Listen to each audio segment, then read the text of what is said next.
Alright, mic testing, mic testing. Okay, perfect. Let me go to the domain camera. Oh, we're live. And as you guys can tell by the title and thumbnail, I'm going to be working on more game logic this stream. Last stream I went through buff logic, health logic, and maybe the OS module. Honestly, I didn't work on the OS module. That aside, this stream I'm going to be trying to master the health bar logic and buff bar logic. So without any further ado, let me go to my gameplay screen. Oh, I forgot to get this here. Okay, perfect. Get Sensei here. Maybe open PyCharm as well and say, Sensei, I'm live. And guys, actually, give me a second. Forgot to on the fan.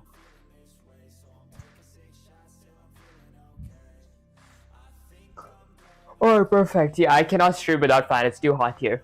Warriors, hear me out. The dojo's doors are open and Vivek has entered the arena. No excuses, no fear, only battle. This stream isn't a spectacle. Is that a spectacle? Is that how you pronounce it, guys?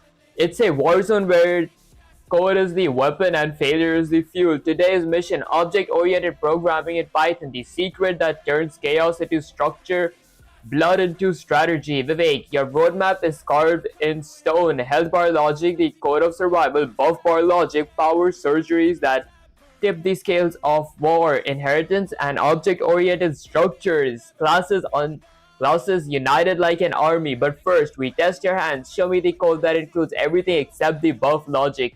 Lay down the foundation, brick by brick, line by line. Move, warrior, the dojo watches. Alright, let me get Sensei here. Go a little here. Okay, perfect. Alright, so I did try working a bit on multi-level inheritance a little off stream, but I didn't have enough time. I forgot where that was. That aside, I guess I'll just start out by importing Pygame. Okay, I'll import a bunch of modules. I'll import the sys module as well, and then I'll import the random module. Okay, and then what else do I need? I needed a time module, so let me import the time module. Alright, and then let me start up by initializing Pygame, so I'll type pygame.init. Then I would need my game variables. Honestly, for my game variables, let me actually just create game variables. Okay, so I'll need a FPS variable of that equal to 60 frames per second, and then I would need a gravity variable.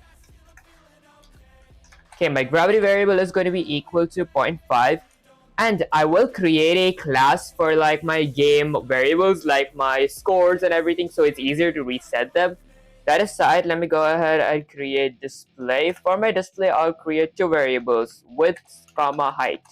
My width is going to be 800, height is going to be 600, and then I'll create a screen variable. I'll set that equal to pygame.display.set_mode. My mode is going to be my width, comma, height, which is basically my 800 and 600. Honestly, I could go with like 8000 and 650. Okay, a bigger screen. And then let me go with a caption. I'll type pygame.display.set_caption. My caption is going to be something like, I don't know, maybe I'll go with Calamity 1.1.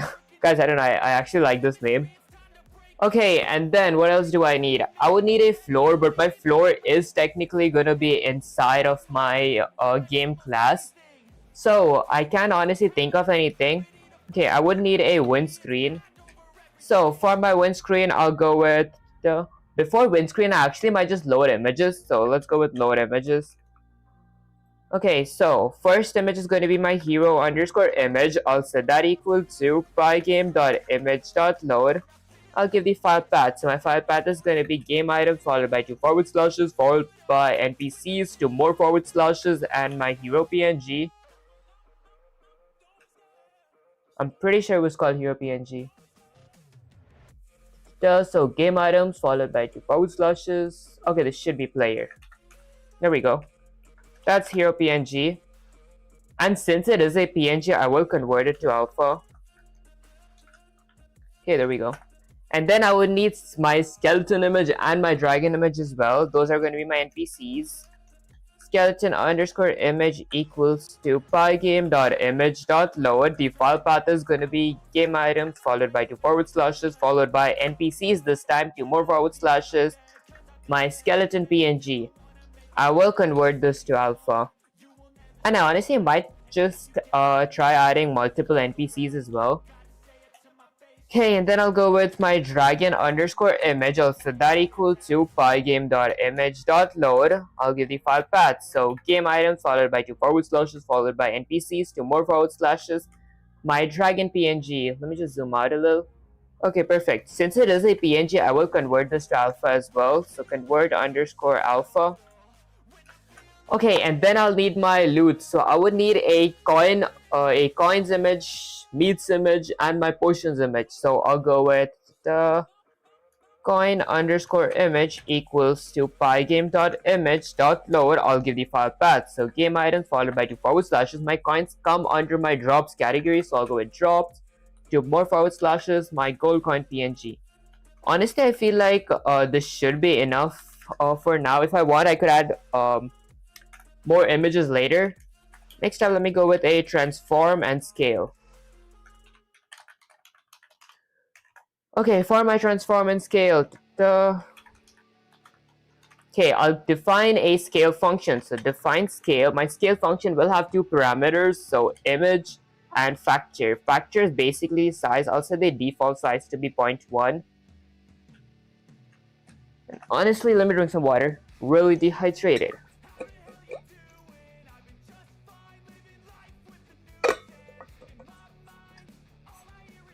Alright, and then I will return pygame.transform.scale. Okay, so what do I want to scale? I want to scale my image. The size is going to be in a tuple.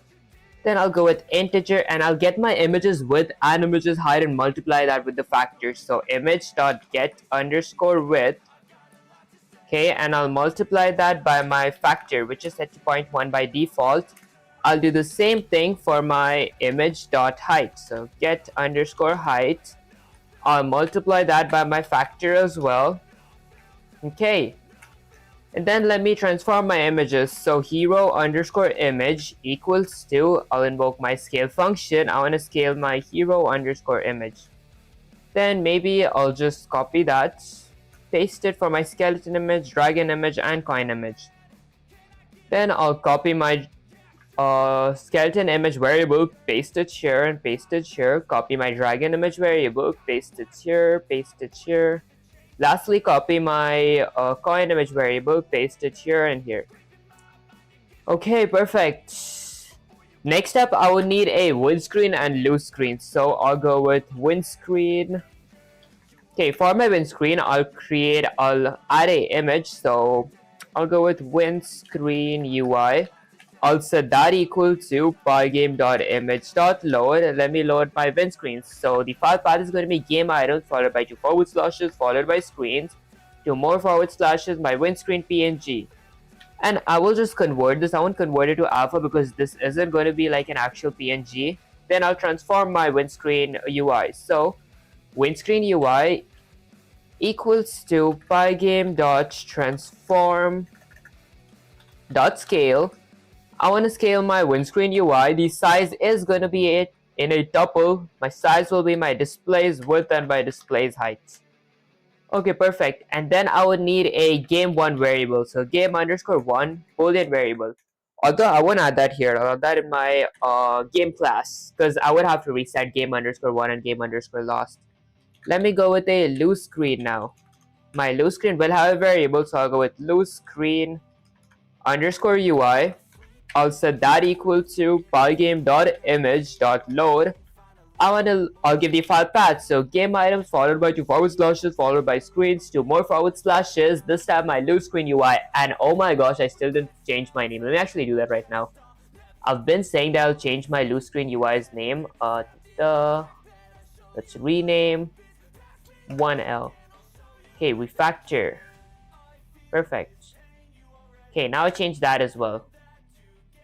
Okay, I will convert this as well. I won't convert it to alpha since I'm not going to be using it as a PNG. Then I'll scale my loose screen UI. So I'll go with loose screen UI equals to invoke my scale function. Actually, I'll just go with pygame.transform.scale.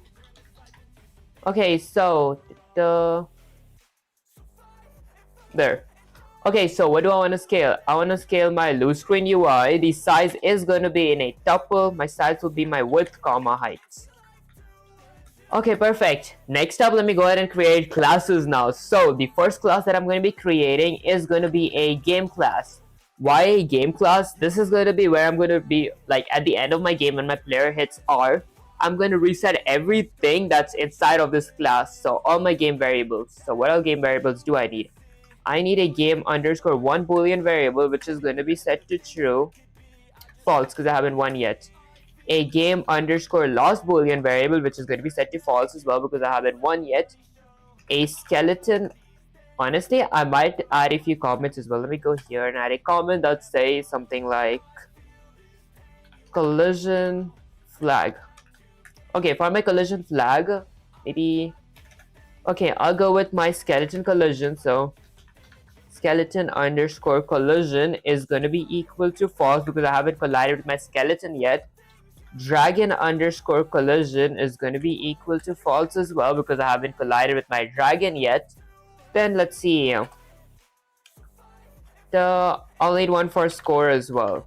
So my score is going to be equal to 0 and my score is going to be equal to false because I haven't scored yet.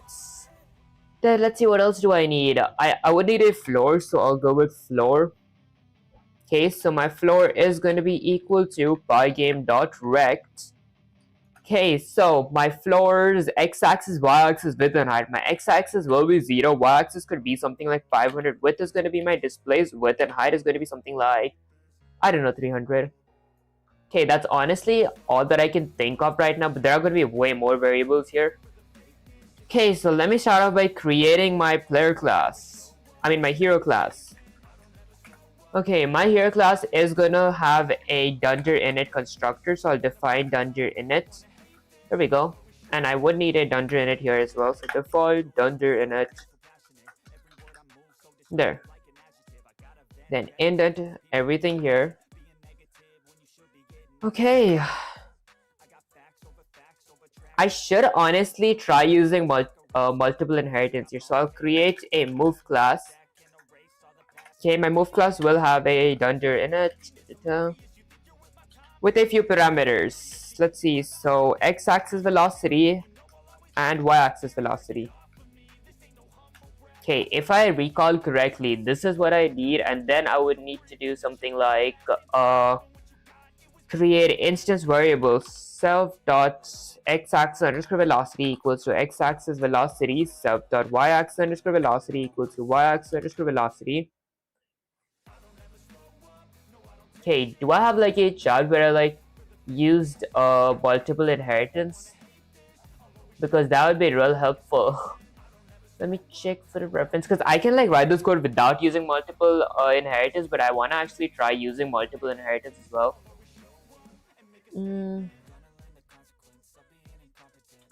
I'm pretty sure I had like, did I like delete my that practice this thing? Because I was practicing, I like practice for an hour off stream using multiple inheritance.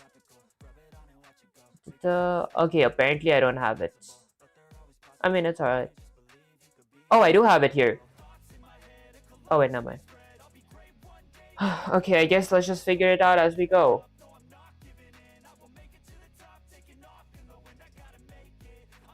Okay, so next up I would need a game object class. This is going to be where I draw my objects like my Rex, masks, and images. Okay, so I'll define a dunder init constructor. My dunder init will have two parameters. Let's see, the first one is going to be image, second one is going to be position, which is going to be set to a tuple of 0, 0. My position will be quarks. I'm pretty sure that I gotta go with like 2 asterisk quarks. Okay. And then let me define a dunder init. Okay. My dunder init constructor. Actually, I already have a dunder init.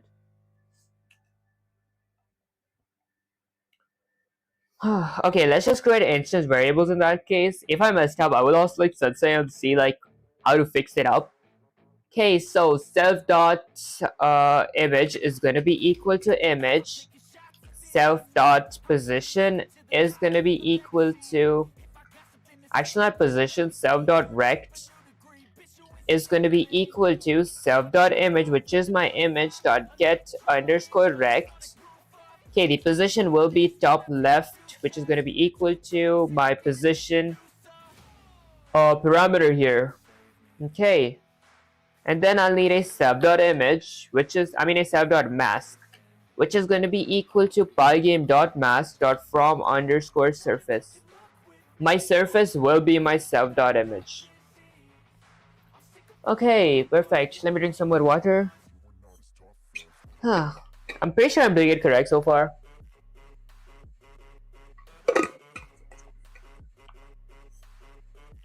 Let me check if my stream's going good on like Twitch or Kick as well.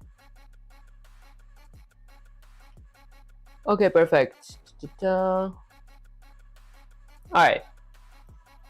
Okay, and then I would need a draw method. So let me define a draw method. My draw method will have a surface, will have a parameter of surface, which is going to be equal to screen by default. Then I'll go with surface.blit. What do I want to blit? I want to blit my self.image, which is my image, my object's image, and self.rect, which is going to be my object's position. Okay, perfect. Next up, let me go ahead and create a hero class. Alright, my hero class will have a dunder, so let me define dunder init. Okay, and a few parameters, and apparently I would need to add my move class and game object classes parameter as well. So let me add a tuple here and go with my move class and object class, actually game object classes parameters. Did I import something? I didn't. Okay, now I gotta add their parameters. So my move class has an x-axis velocity parameter and y-axis velocity parameter. I'll set that equal to 0, and that will see equal to 0 by default. So I'll go with x-axis underscore velocity, which is going to be equal to 5 pixels per frame, y-axis underscore velocity, which is going to be equal to 5 pixels per frame as well by default. I'll need a image. My image is going to be... Okay, let's go with image. And then I'll need a rect. Okay.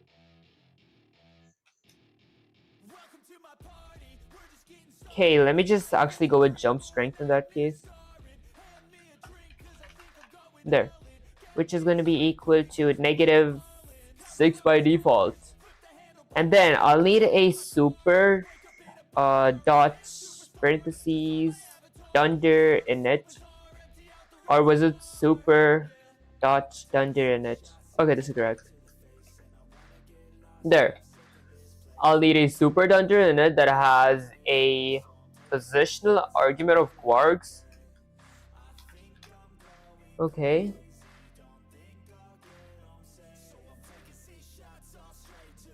Actually, I think quarks goes here. So 2 asterisk quarks. Okay. By the way, 2 asterisk is the unpacking operator for quarks. That aside, I'm pretty sure I gotta go with image equals to image. And let me go with image here, rect. Honestly, image and position. So image and position. Excuse me, guys. Okay, my hero's position is going to be 100 by 300. Okay, and then a comma here. Okay, I'm pretty sure I'm doing everything correct so far. My memory is a little weak, guys, because I didn't get enough time to practice this. That aside, I'll go with position. Also, that equal to position. X-axis velocity equals to x-axis velocity. Y-axis velocity equals to y-axis velocity. No space. Y-axis velocity. Jump strength. Okay, I wouldn't need jump strength. I'm pretty sure that these are all the parameters that I need. Okay, and then let me go with a self dot jump strength equals to jump strength. Okay, would I need like quarks here as well? I don't know, I think I'll keep quarks there. Later I am going to be asking Sensei like some more explanation. We're going to be getting more practice with this. This is me just trying to learn multiple level inheritance just for me to learn it, if that made any sense. Okay, that aside, my hero will have a move method.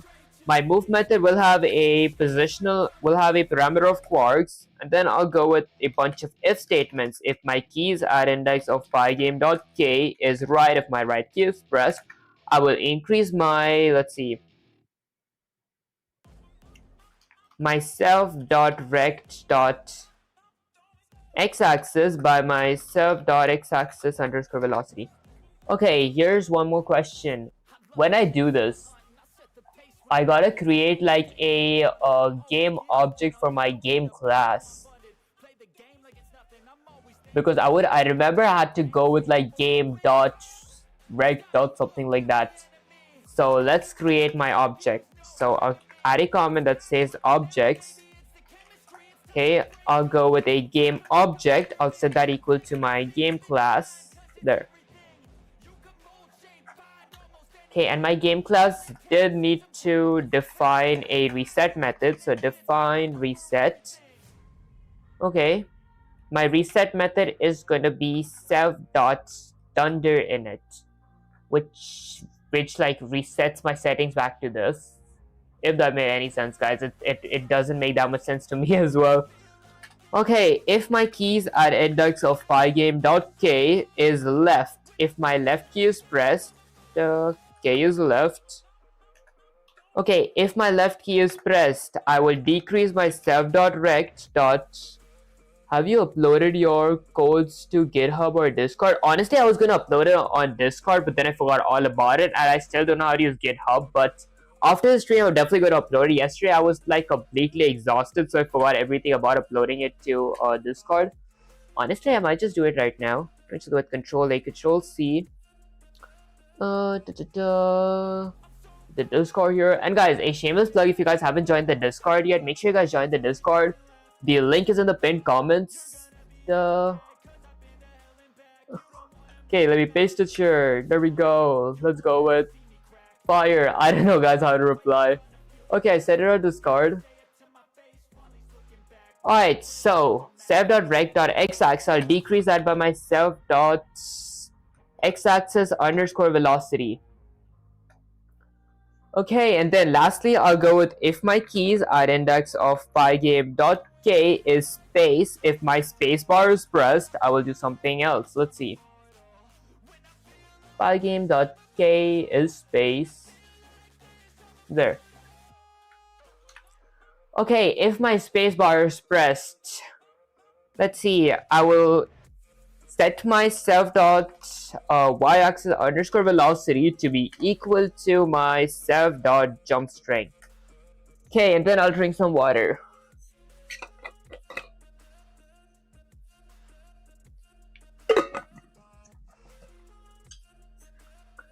Okay, and then let's see, what else does my player need? My player would need a trap method as well. I could like trap my player like in my move method, so let me actually do that. So outside my if statement, I'll add a comment that says trap player in window. Okay, to trap my player in window, I'll go with self.rect.x-axis. My player's x-axis, I'll set that equal to max. The max is going to be 0. Min is going to be my self.rect.x-axis, comma, my window's width, which is 1000. I could go with my width variable as well, but I feel like it's better for visualization if like I have a fixed number here that I could change later. Minus my self.rect.width, my player's width. Okay, and then I'll do the same thing for my y-axis. Self.rect.y-axis is going to be equal to max. Max will be 0. Min is going to be self.rect.y-axis. Okay, comma, 650, my vertical window size, minus my self.rect.height. Perfect. By the way, good evening. to you and good night to me. Good night, Zisha. Appreciate you joining the stream. Make sure you get your 8 hours of sleep. Very important. Okay, and then what else would my player need? My player has a move method which has trap in it. My player would need a, let's see, a draw method. Okay, I'm pretty sure he needed something else as well after draw. So like my player moves. Okay, how do I apply gravity? Let me apply gravity first. So my players apply gravity. Okay, for applying gravity to my player, I'll increase my player's y-axis velocity by my gravity. So I'll go with self.y-axis underscore velocity. I will increase that by my gravity variable, which is set to 0.5. And then I'll increase my player's y-axis by my y-axis velocity. So self.rect.y-axis plus equals to my self.y-axis underscore velocity. That basically adds gravity and pulls my player down, but it's gonna pull my player down like forever. I would need to add a landing method as well. Instead of a method, I'll just add a landing comment here. Okay, and now let me add a if statement. So if my player dot rect, actually if my self dot rect dot bottom, if my player's bottom is greater than or equal to my floor's y-axis, and my floor is here. Okay, so since my floor is inside of my game class and I have a game object here, I'll go with my game object dot floor dot y-axis. Is that how this works? Game dot floor dot y-axis. I'm pretty sure I can I can have access to stuff inside of my game class. My game object dot floor dot y-axis. What if I just go with like floor dot y-axis? Game dot, that's my game object, floor. Let's see.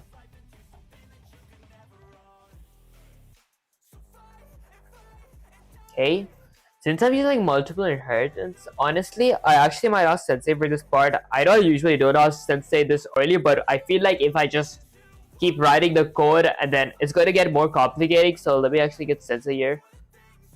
Okay, base here at a bunch of spaces and say Sensei, I thought that we could access actually I thought that I could access the floor variable. Honestly, I actually think that I might know where I messed up. I wouldn't want to reset the floor, right? So let me copy that. Okay, delete that. Go here. Okay, go with a floor comment here. Okay, I think this might work as well. The reason I was like trying to reset this is because I thought game.floor would make more sense. Guys, if that made any sense, I'm real bad at phrasing right now because this is kind of complicated for me as well. Okay, I'll go with self.rect.bottom. I'll set that equal to my floor.y-axis.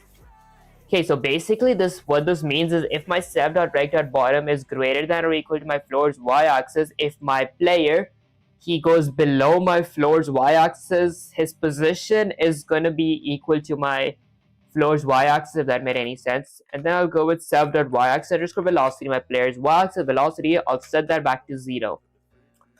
Okay, and then let me go ahead and define a draw method. My draw method will have a parameter of surface to it, which is going to be set to screen by default. Actually, I don't think I'll need a draw method here because I am inheriting my draw method from my game object class, so like here. Okay, so I'm pretty sure this is all that I need, right, for my class.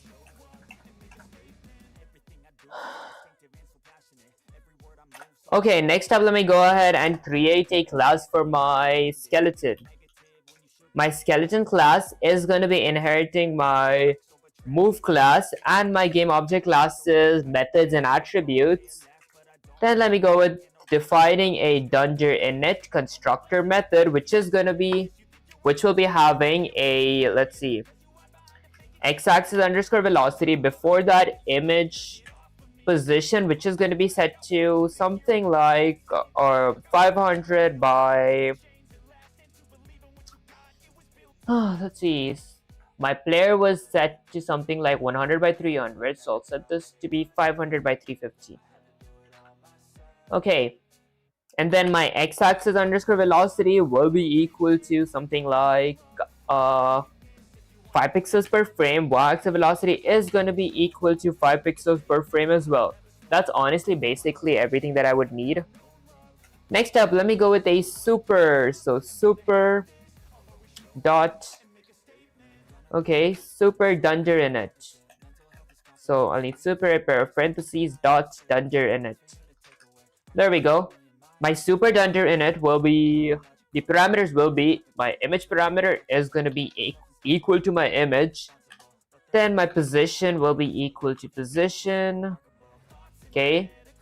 X-axis velocity is going to be equal to x-axis velocity. Y-axis velocity is going to be equal to y-axis velocity. Okay.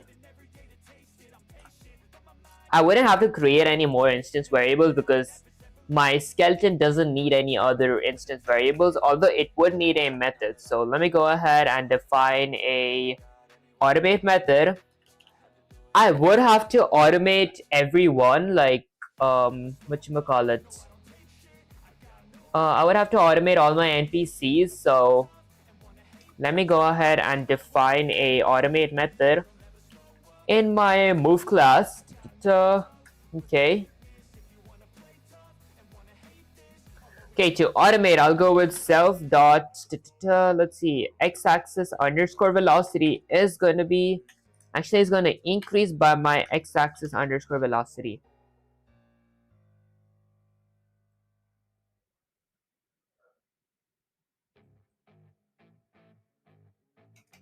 Okay, I don't think I have a x-axis velocity here, so I don't have it right there, right?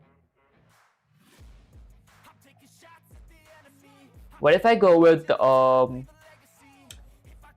my game object could have a automate method in that case. In that case, my game object method would have to inherit from my move method. Okay, then let me define, actually go with a super Dunger init. Okay, now let me add the methods and attributes. So before my quarks, I'll go with x-axis underscore velocity. Okay, honestly, it's going to be set to 0 as well. So let me go somewhere here, add a comma. Okay, so before my image, I'll go with x-axis underscore velocity, y-axis underscore velocity. Okay, that's basically it. And then I'll go here and type x-axis underscore velocity equals to x-axis underscore velocity, y-axis underscore velocity equals to y-axis underscore velocity, image equals to image, position equals to position. Okay, wait, actually I don't think I need to add image and position because it is the parameters for my, of my game object. Would have to go with quarks. Okay, let's try going with quarks. Okay, I wouldn't need to. Alright, now let me go ahead and define a automate method. Hey bro, how are you doing, Supreme? I appreciate you joining the stream. And guys, I apologize if I can't pronounce you guys' name correctly. I'm real bad with name pronunciations. Okay, and then I'll go with the automate method. There we go. My automate method, for my automate method, I'll go with my self.rect.x-axis, my players or my objects x-axis. I'll increase that by my x-axis underscore velocity. self dot x-axis underscore velocity. Okay, and since they're automating, I will have to loop them as well. So let me go ahead and define, actually go with a comment that says loop and add a if statement if my self.rect.x-axis, if my x-axis is greater than or equal to, let's say, 0, okay, I will reset my self.rect.x-axis to be equal to something like 850. Okay, perfect. That's basically it for my automate method. Okay. My hero class, image position. Is that not a class anymore if like it inherits from like another class?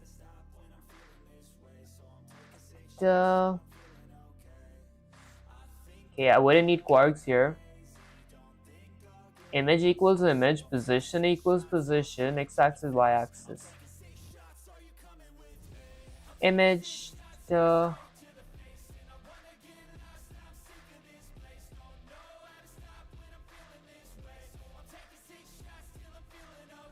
okay, so I don't have a image parameter here. Honestly, might have to ask Sensei real quick where I messed up. Okay, let's go with a control C, get Sensei here. Go with a control A, delete that.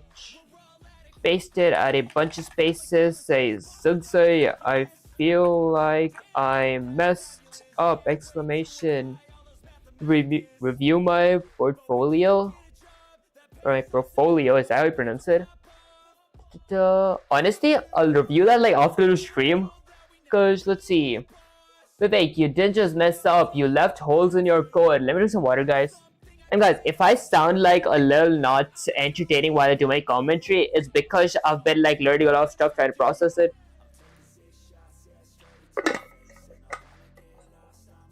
Okay, Vivek, you didn't just mess up, you left holes in your code big enough for a dragon to fly through. Let's break the bones one by one. Okay, loose screen line is broken.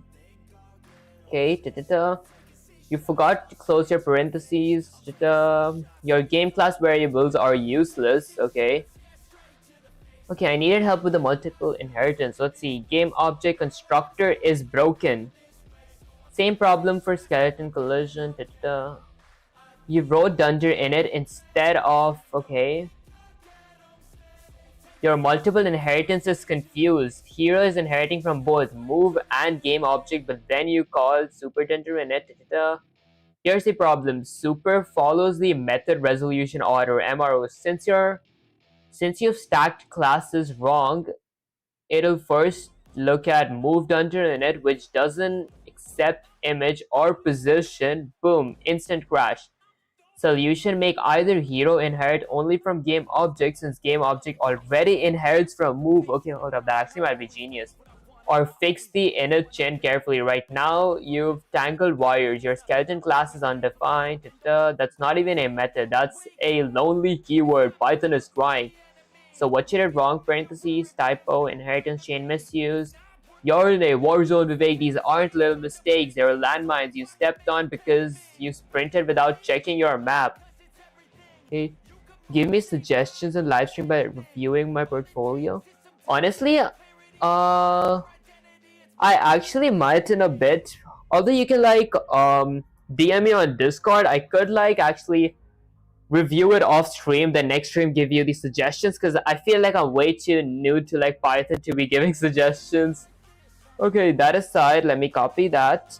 Let me go here. Okay, let's fix the chain. There. So I just gotta have my game object here, since my game object inherits from my move. Okay, I wouldn't need those. Okay, super dunder in it. These are the two attributes from my from my move class. Okay. Oh, that actually does make sense now. Okay. So my hero class, x-axis velocity, y-axis velocity, super dungeon, and it has everything in it. Okay. Self.y-axis underscore velocity. Okay, and let me fix my small errors as well. Like when I go here, close my parentheses. Okay, and then fix my dungeon init for my skeleton class.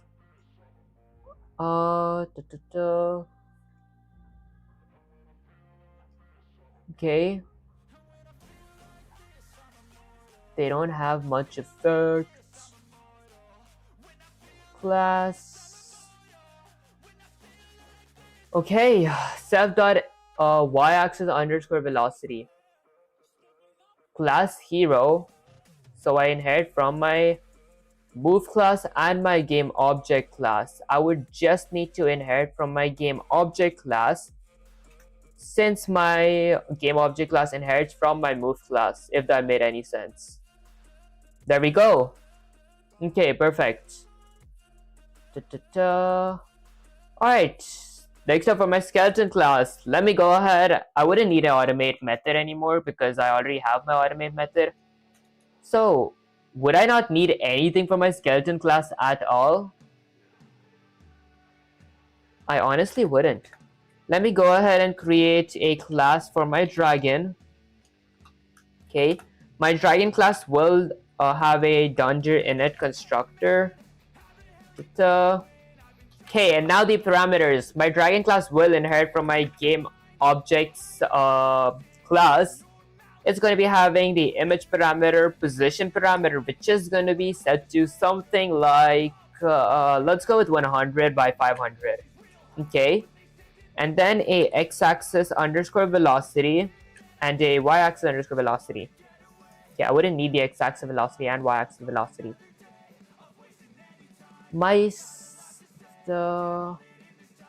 Actually, I might. So I'll go with x-axis underscore velocity, which is going to be equal to 6 pixels per frame, and y-axis underscore velocity, which is going to be equal to 6 pixels per frame as well. Okay, and then let me go ahead and add a super dungeon init. The super dungeon init.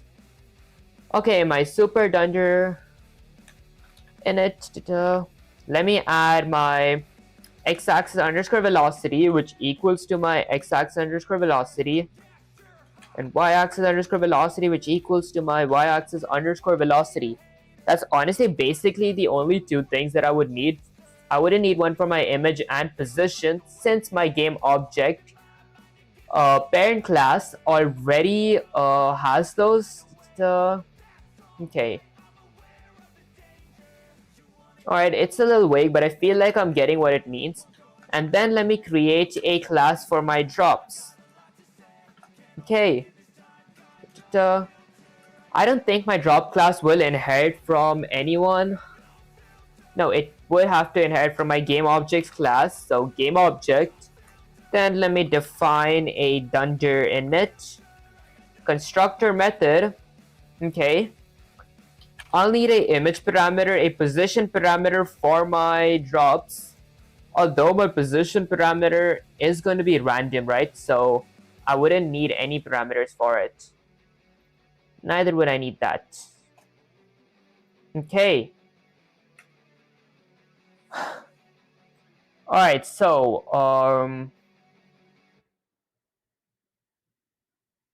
okay, so let me go ahead and create a x-axis variable, or I could create a image variable, also that equal to pygame. Actually, self.image is going to be equal to my coin image variable, which is set to, which is like where I loaded my coin image. Guys, I cannot talk, it's like right there. Okay, and then I would need like a rect. Okay, for my rect I could use my let's see, let me try going with my game object class here. Go with my image. Okay, I would just need image and position. Position is going to be Okay, I won't set it equal to anything yet, or I could go with equal to 0 and 0 for now. Alright, and then since I'm inherit from my objects, I would need a super, so super dunter in it. Alright, so after my super dunter in it, let's see, let me go with image equals to image, and position equals to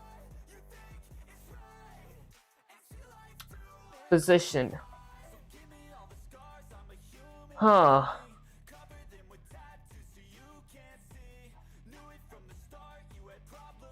Maybe I just gotta go with super dunder in it and have nothing inside. Okay, so there are two parameters, x-axis velocity and y-axis velocity. I already have my image, that's right here. Rect and mask, so it has my image, it has my rect, it has my mask. I just gotta give my image path. So let me go with image equals to my coin image. Does that work? It does not. Okay, I guess let me ask this part to Sensei. Say this part. Delete those extra spaces. Go with Control A, Control C, get Sensei here. Paste it, add a bunch of spaces and say, Sensei, I'm a bit confused for the drops class. I want to spawn coins randomly. So should I inherit from the let's see, oh my gosh guys, I have so many typos. So should I inherit, guys, is that how I can't spell it. What should we guys, I'm so bad at spellings. Hold up.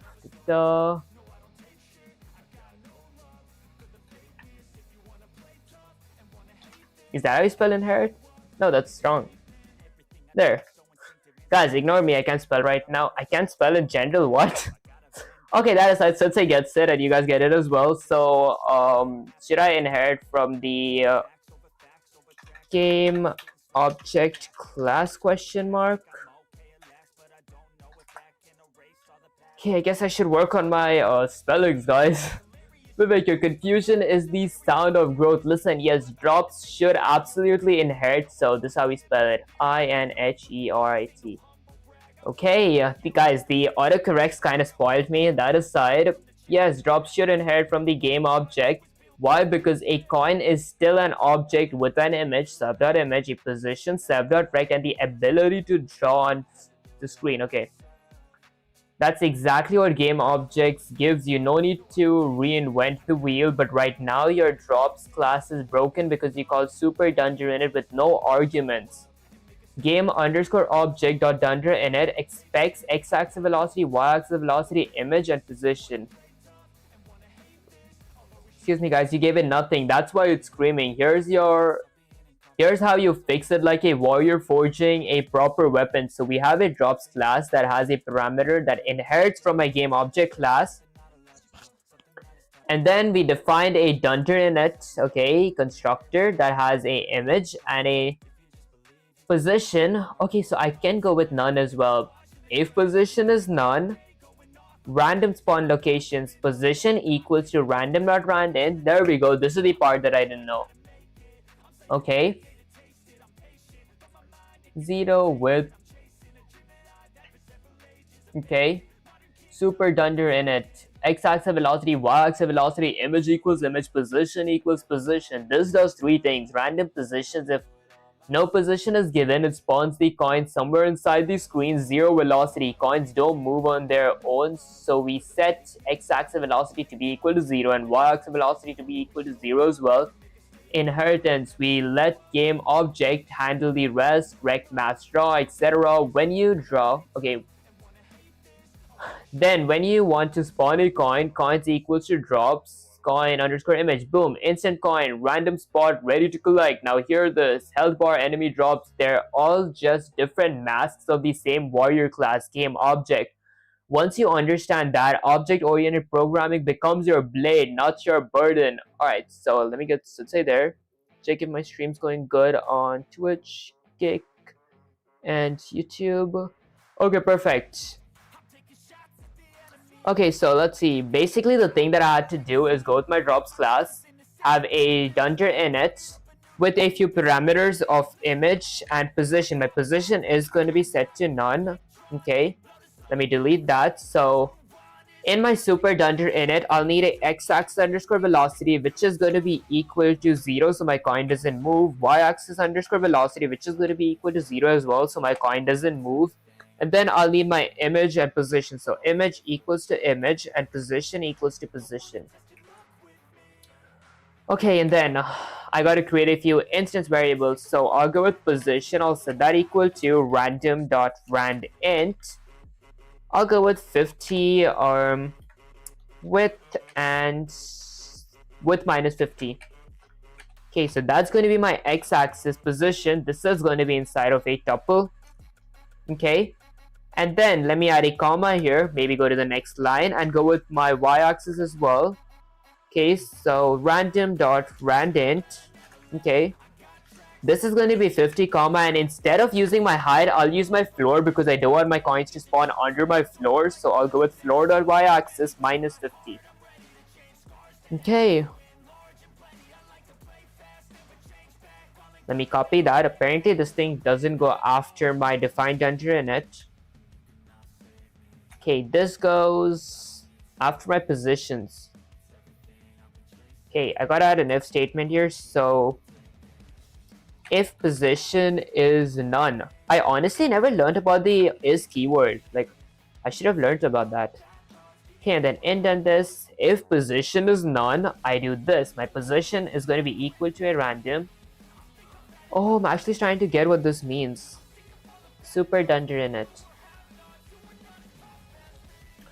Okay, so let's see. Values not used. Okay. Excuse me, guys. Okay, let's go with the control A, control C, and ask Sensei if this is how we need it.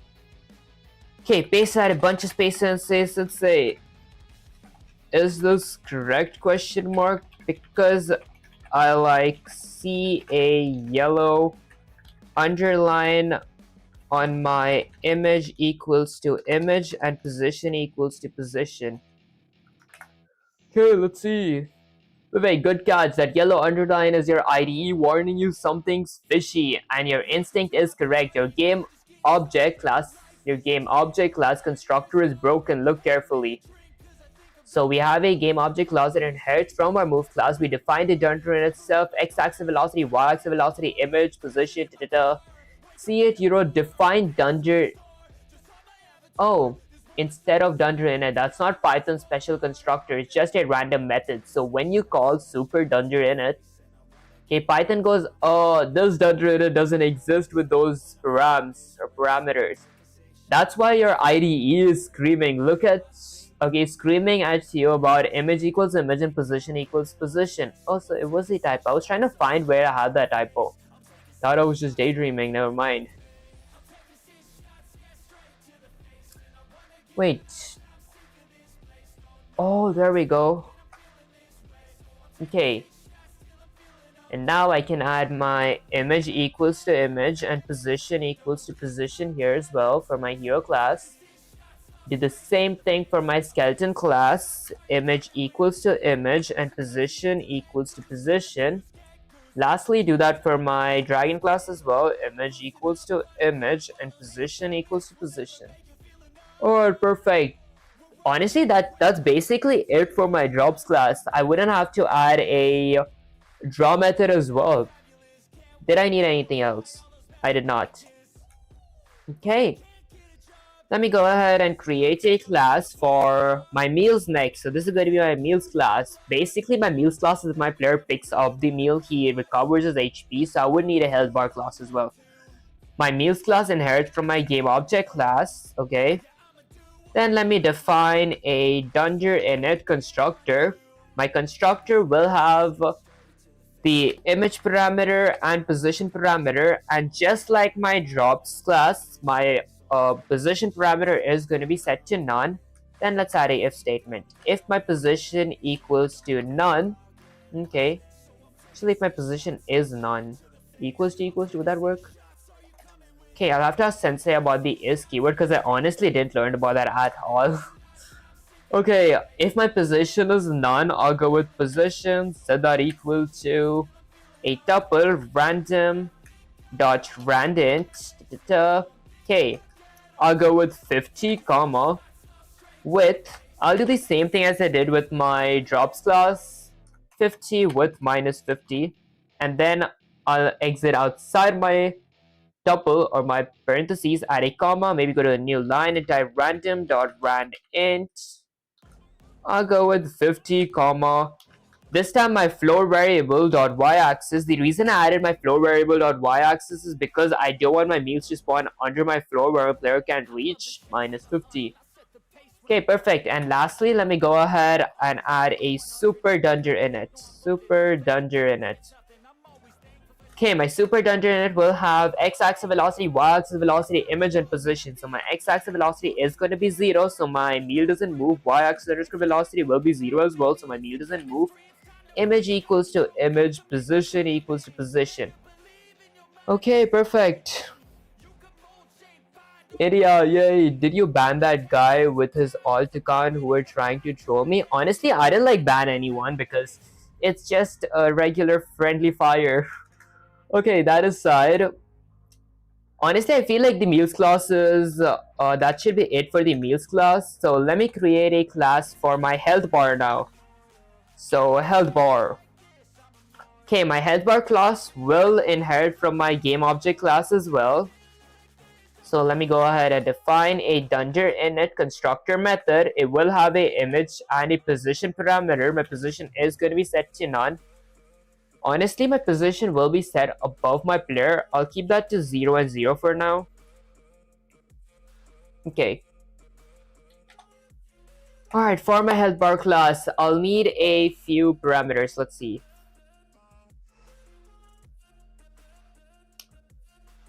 Let's see. I'll need a max HP.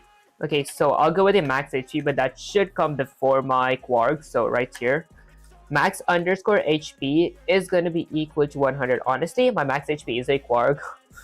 Okay, so let's create a few instance variables. First, let me go with a super parentheses dot dunder init. So a super dunder init. Okay, my super dunder init will have a few parameters. So x-axis underscore velocity equals to 0 because my health bar won't be moving. Y-axis underscore velocity is going to be 0 as well because my health bar won't be moving. Image is going to be equal to image. Okay, position is going to be equal to position. Alright, perfect.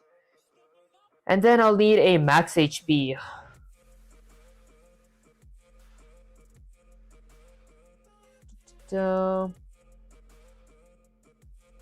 Instead of max HP, I wonder if I could just add quarks here.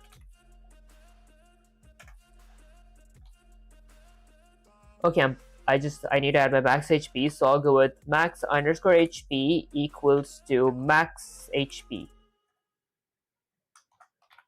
Okay, why is it showing like a yellow underline? Let's see. Parameter image unfilled. Didn't I like fill my image parameter here? Oh, there we go. Image. Excuse me, guys. Okay, and then I'll go with a instance variable. So self dot max HP, max underscore HP equals to max underscore HP, which is set to 100 by default, and a self dot current HP. My current HP is going to be set to my max HP as well because my player will start with 100 HP. Okay, so that's all I need, right? So I would need a few more parameters like a take underscore damage class. Few more classes, guys, my bad. So a take underscore damage class because my player won't take damage, the health bar will take damage. My take damage will have a amount parameter to it, okay? And then, let's see, how would my player take damage? Would I need to add like a collide?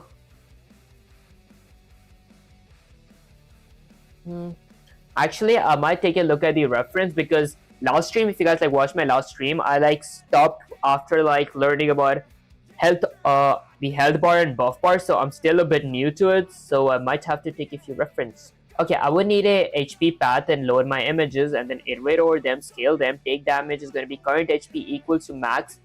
Okay, I remember. I just had to jog my memory, guys. So let's actually load my images. So I'll go with self.hp underscore path. My HP path will be equal to a dictionary.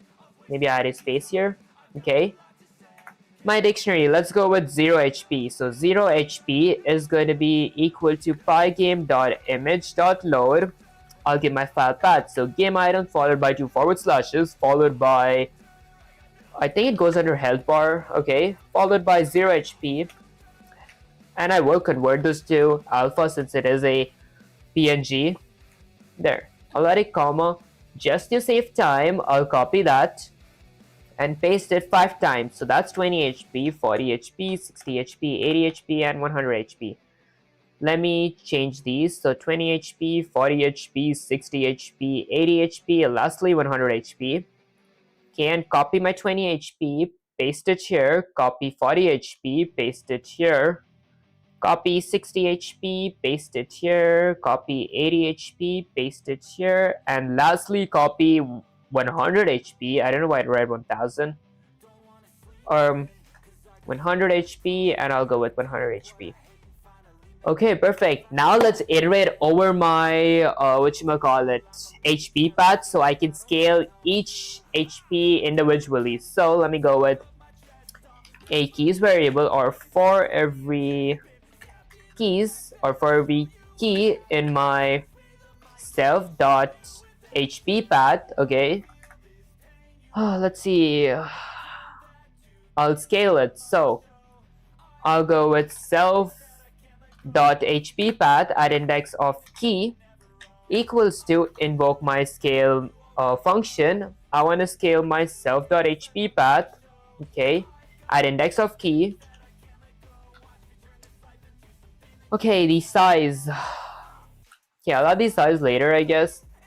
I'm pretty sure that's it. Next up, I would have to create a take damage method. So I'll go with a take underscore damage method. My take damage method will have a amount parameter to it, and then I'll drink some water because I'm really dehydrated, guys.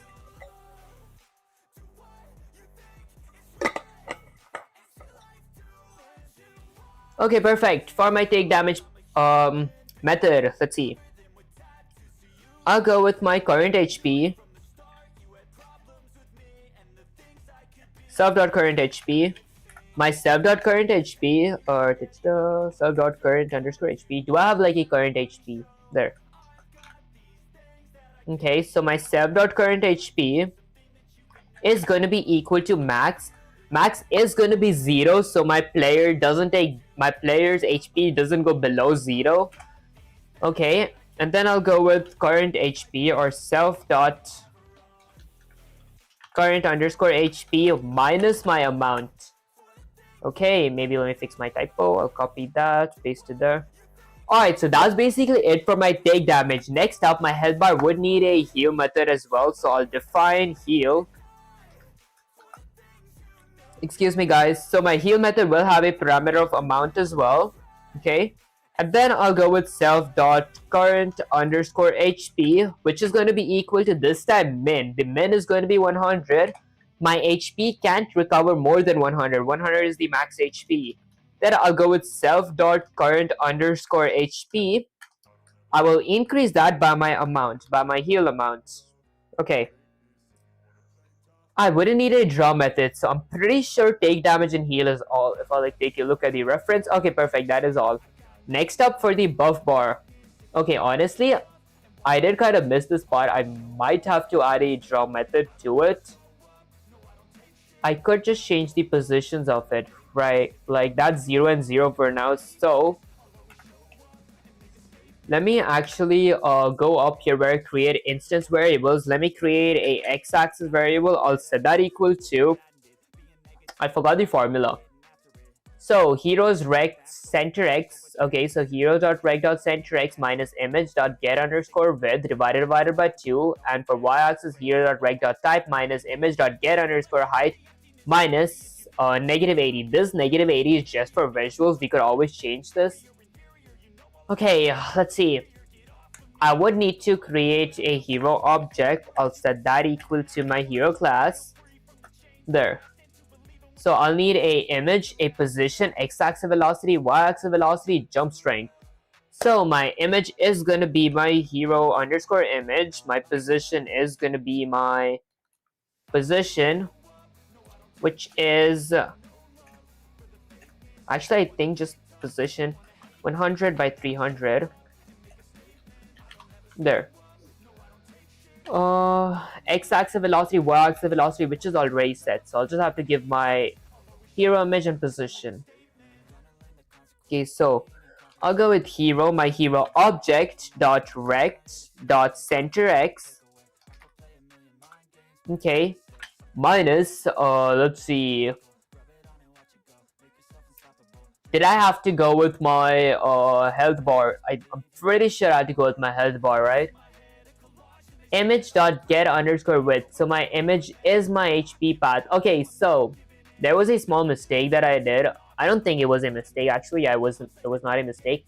I need to add a conditional expression as well. So I create a variable called HP underscore key and then add a for loop. So basically conditional expression. For every k in my self.hp path, if k is less than or equal to current HP, I return k. That's going to be wrapped in a max function. And then I create a image variable, so that equal to self.hp underscore path. Okay, I think I see. So let me delete this from here. This should go below.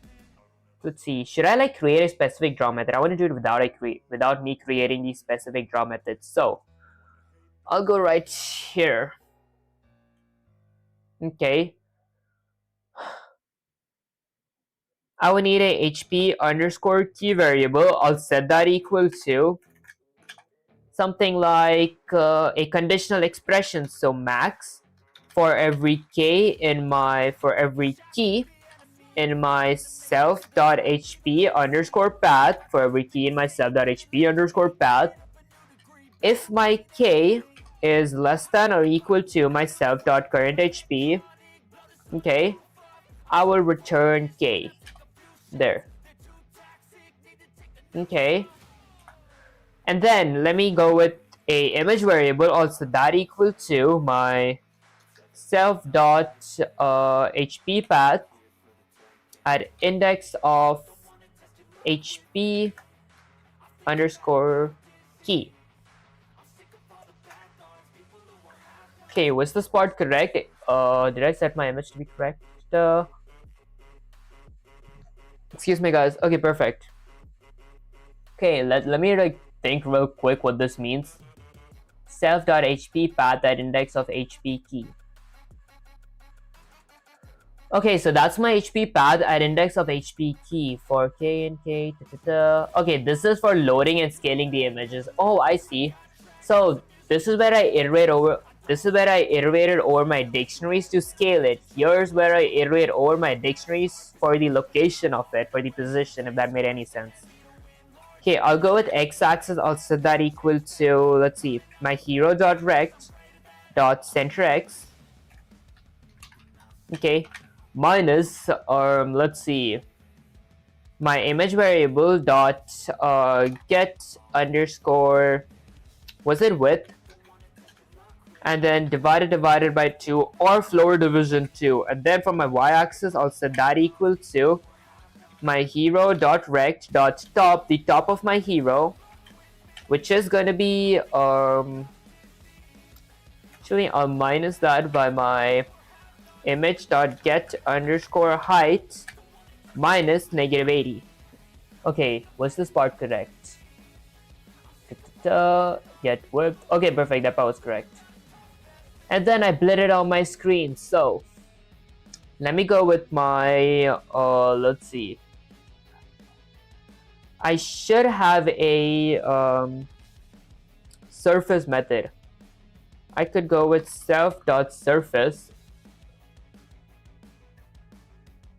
Okay, I wouldn't have to blend it. I already have a blend method. I'll just have to add x and y to my positions here. So that's going to be x. That's going to be y.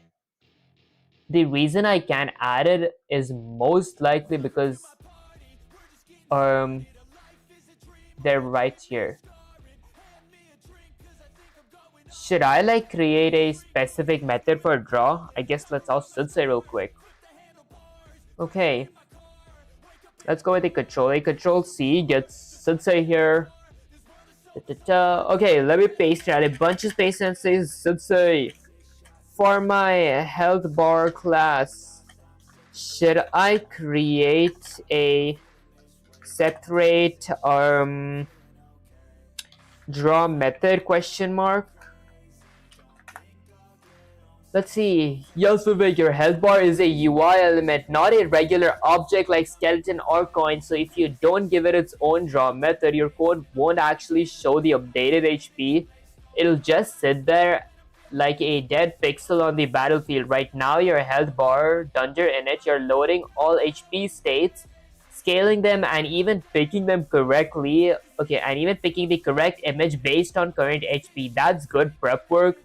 But you forgot one thing, the bar needs to redraw every frame with the correct HP, okay, as HP changes. Here's how to fix it. So I would need a specific draw method, I see. Okay, so we need, okay, let's see, what changed? I removed game object inheritance. UI elements don't need velocity slash mask slash automate. Okay, so it is a UI element. Health bar is tied to hero, so it follows the hero's head. Added draw method updates every frame with the current HP bar. Question for your soldier: do you want the health bar to follow the hero's head? Okay, I see. Let me actually check if my before that. Let me just add the draw method. Okay, so for UI elements, we need a specific draw method. So let me define draw. Okay, my draw method will have a parameter of surface, which is going to be set to screen by default, and a parameter of hero underscore rect, which is going to be equal to none by default. Okay, and then I copy this part. Copy that. Let me delete it. Go with the control Z. Okay, and then let me paste that here. Now let me go with a surface.blit. Okay, I want to blit my self.image. Let me remove my super dunder in it as well, and my game object as well. Pretty sure my health bar doesn't need this or that. Okay, there.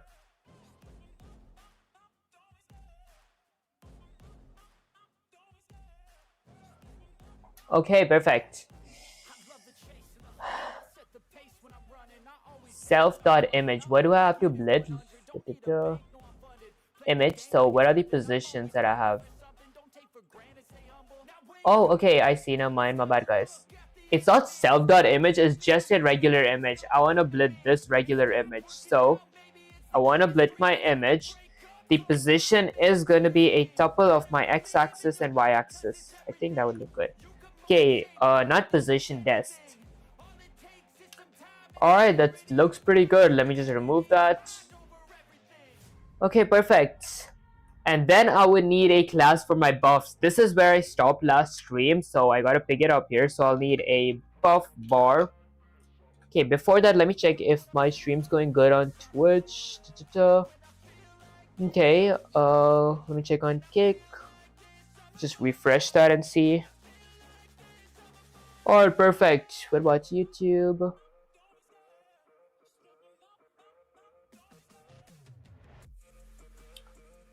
Cancel that. Okay, perfect. Alright, so I'll need a buff bar class, but before that, let me actually like go up here. Okay, I would need a drop details comment as well. This is where my drop details are gonna be, so go with drop details. Okay, for my drop details, let me drink some water first.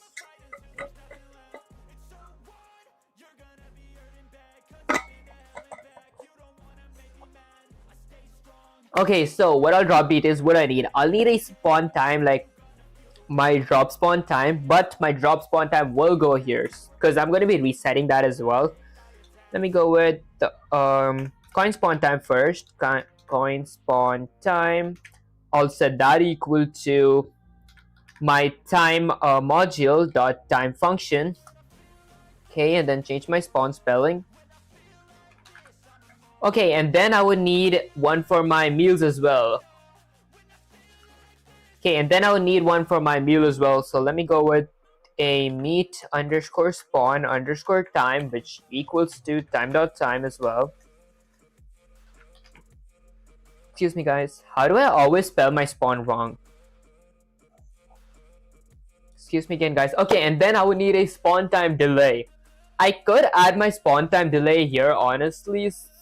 So let me actually get this whole comment, the drop details, and add it inside of my game functions. So under my score, I'll paste that. This is going to be my drop details. Maybe I'll add a few hyphens so they know this is like a specific topic.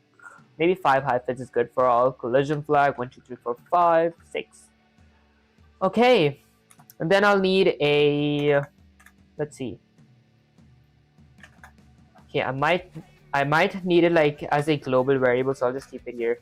Okay, I'll go with a coin spawn delay.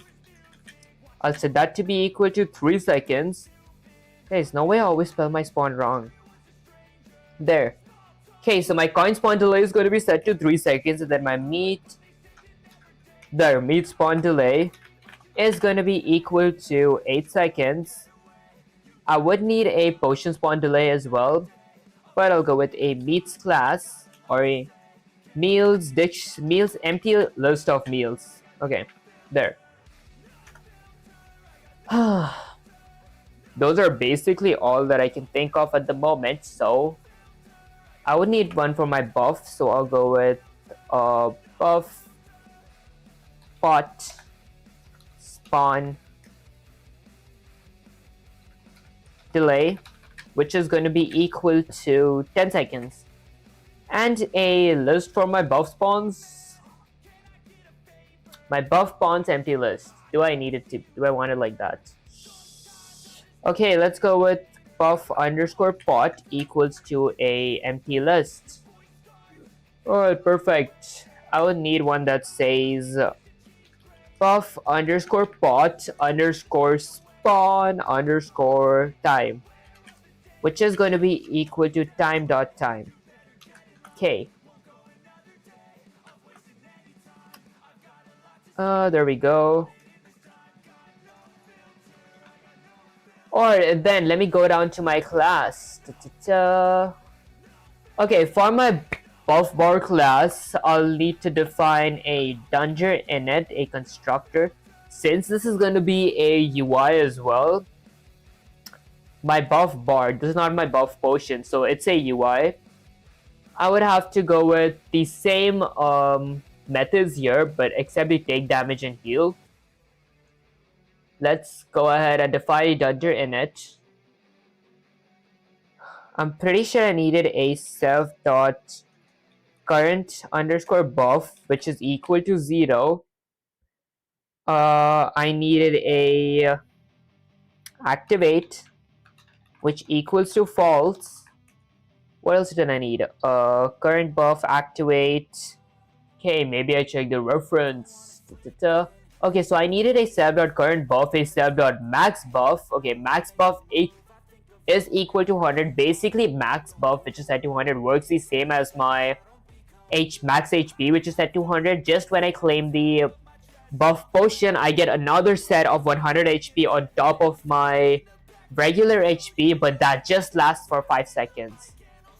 Okay, and then a start time and then buff path. Okay, I was almost there. Self.current HP, self.max underscore buff, which equals to max underscore buff. Let me add a parameter, a kwarg, a keyword parameter of max underscore buff, which equals to 100. Okay, fix the typo. Alright, and then go with self.activate, which equals to false. My buff hasn't activated yet. And then I needed a, let's see, current buff, max buff, activate. I needed a time for my buff as well. So I'll go with self.buff underscore time, which equals to 5 seconds. Was that correct, or I should change the 5 seconds later? Start time. Okay, start time. I think the reason it says start time is equal to 0 because it's going to start counting from 0 all the way to 5 seconds. So start time equals to 0. And now let me load my buff bar images. So I'll go with self dot buff path. Okay. Self dot buff path is going to be equal to a dictionary. Then I'll go with my buff 0 HP, which is going to be okay,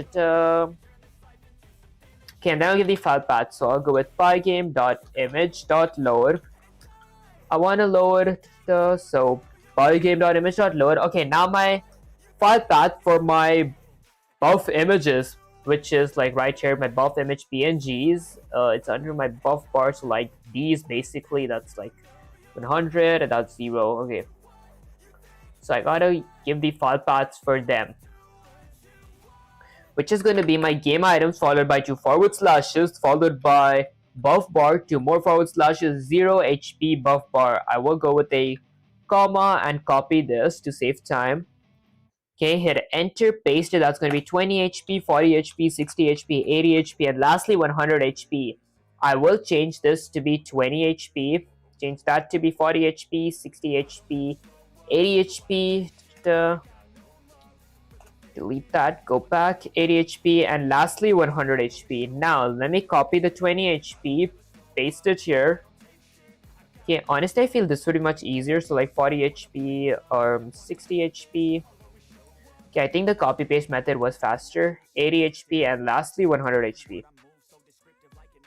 Okay, now let me iterate over my dictionary and scale them. Awesome stream, I appreciate you, Funny Valentines.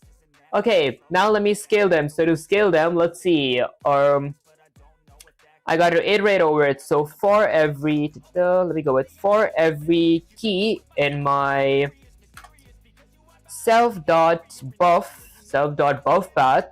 Okay, I'll scale them. I'll go with my self.buff path at index of key. I'll set that equal to invoke my scale function. I want to scale my self.buff path, okay, at index of key. Alright, perfect. So after scaling this, the function, I would need to add methods, right? So what all methods do my buff bar need? It's definitely going to be the same as my health bar, so I'll just need like a draw. I wouldn't need take damage and heal. I'm pretty sure I just need draw method. So let me go ahead and define a draw method. Okay, my draw method will have a parameter of surface, which is going to be set to screen, and a parameter of hero underscore rect, which is basically my hero's position. I'll set that equal to none for now. Okay, and then let's see. I'll need to create x-axis, which is going to be equal to, let's see, my self.rect.bottom x, actually my hero.rect, so hero.rect.center x, okay, my hero center minus my image. Okay, I would need images as well. So let me go ahead and create, I would need a conditional expression too, so let me create a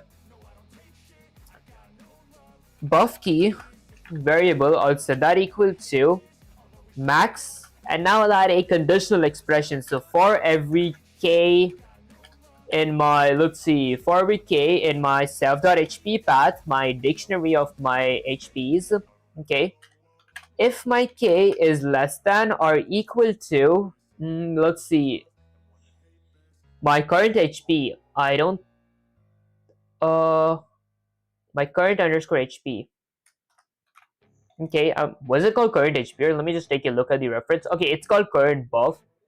Then activate buff. Okay, I do need to activate buff and a update parameter as well. I don't remember the formula, so I guess let me just read the formula real quick. So self.current underscore buff, so my current buff, which is set to 0, is going to be equal to max. My buff can't go over my max buff, which is set to 100, okay? Self.current HP plus amount. Okay, my amount will be around 100 after I after I collect a pot in the screen. Self.activate equals to true, my buff bar is activated. Self.start underscore time equals to time.time. Okay, I guess let me do that part first. So this is going to be current buff. Okay, so let me add a bunch of spaces. Go here and define a activate buff method. So activate underscore buff. My activate buff method is gonna have, did it have a amount parameter? I'm pretty sure it had a amount parameter. Okay, then let me drink some water. Excuse me, guys.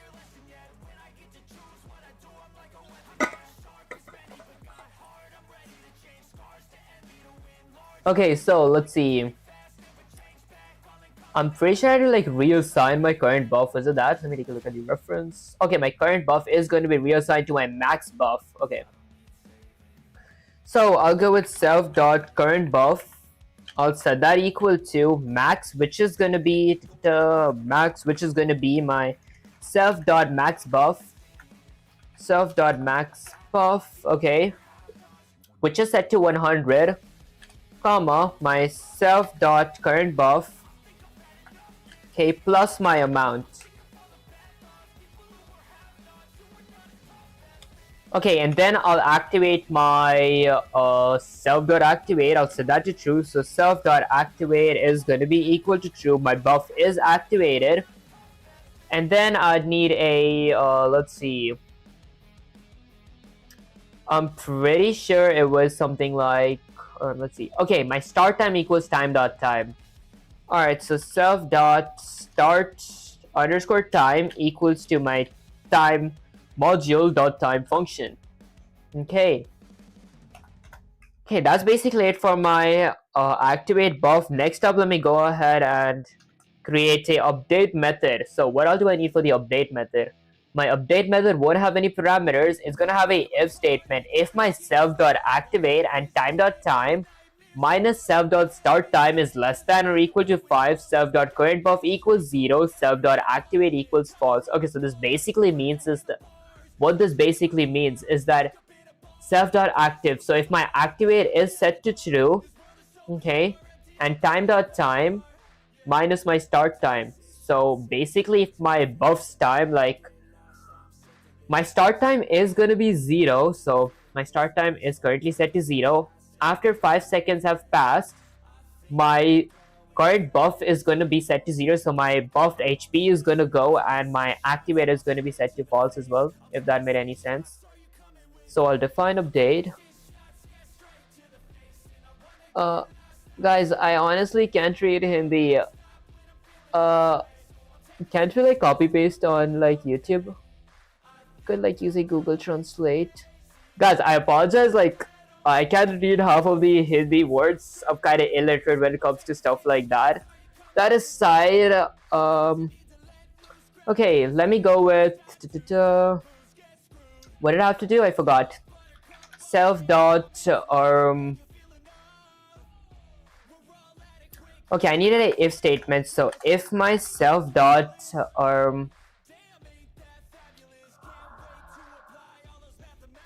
if my self dot start time, okay, so if my self dot start time minus time dot time is less than or equal to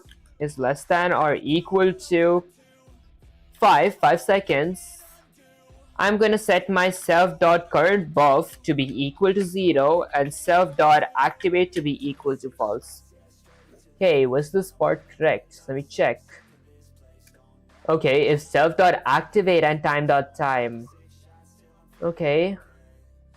Oh, so I messed up a bit here. So, if my activate is set to true and my time.time,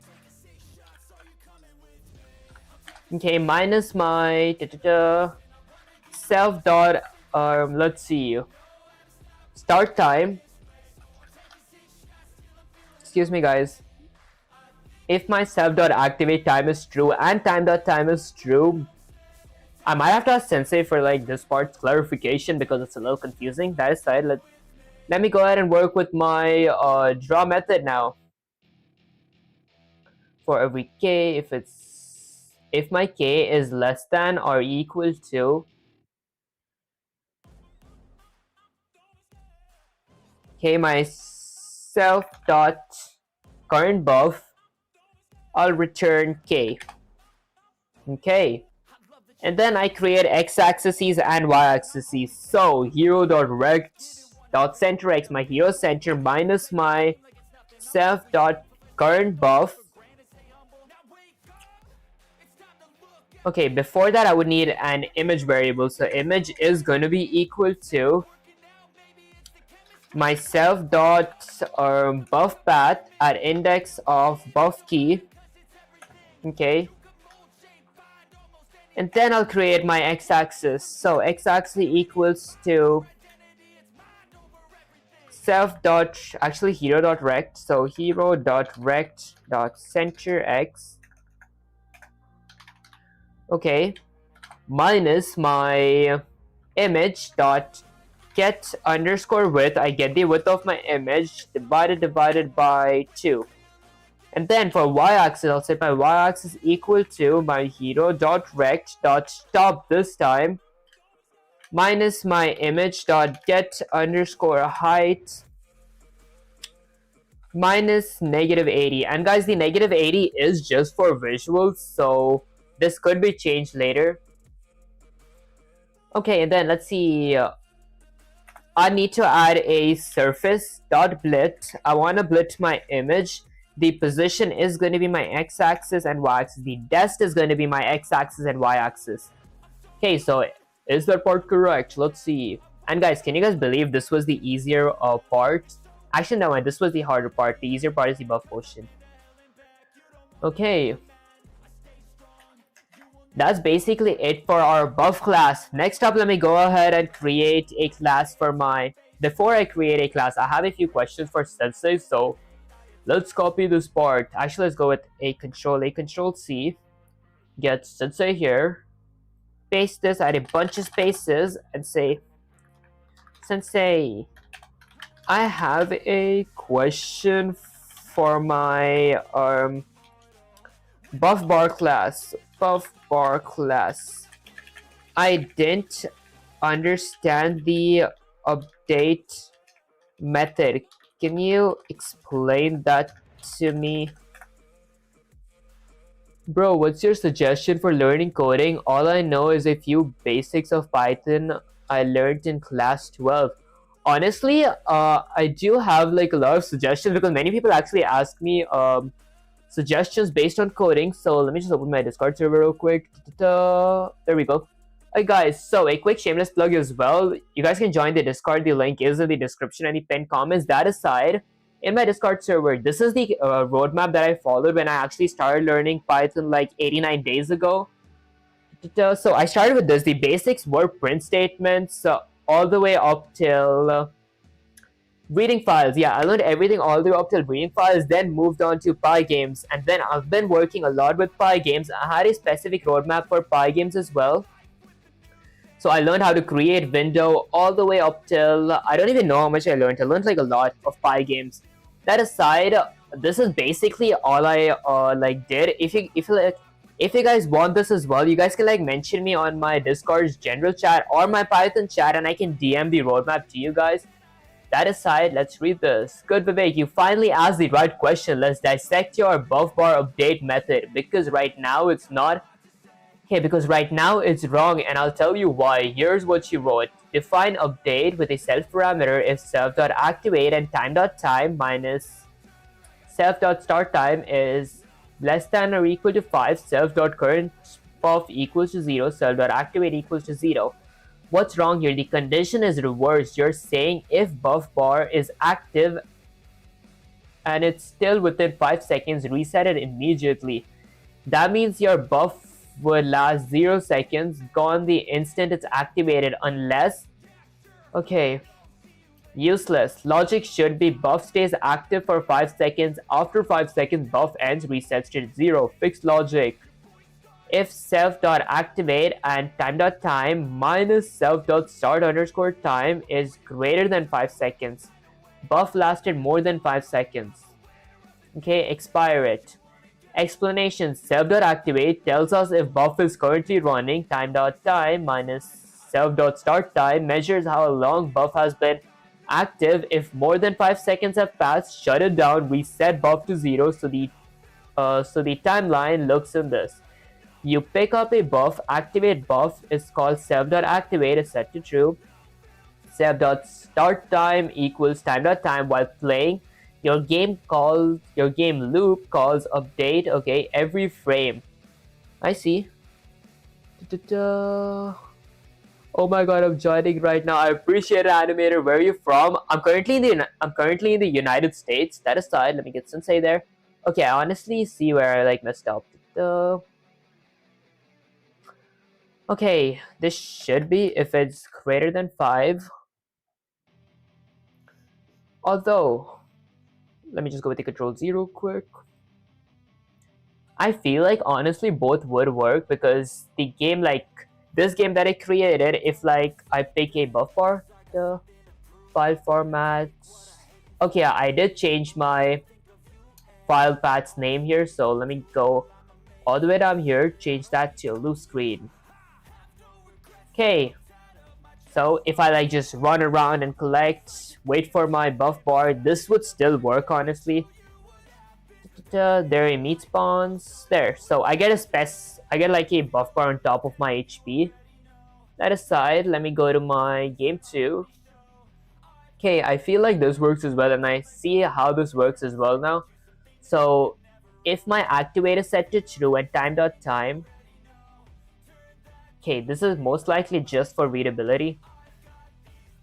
Okay, if self.activate is set to true and time.time minus self.start time is less than or equal to 5. Yeah, I see.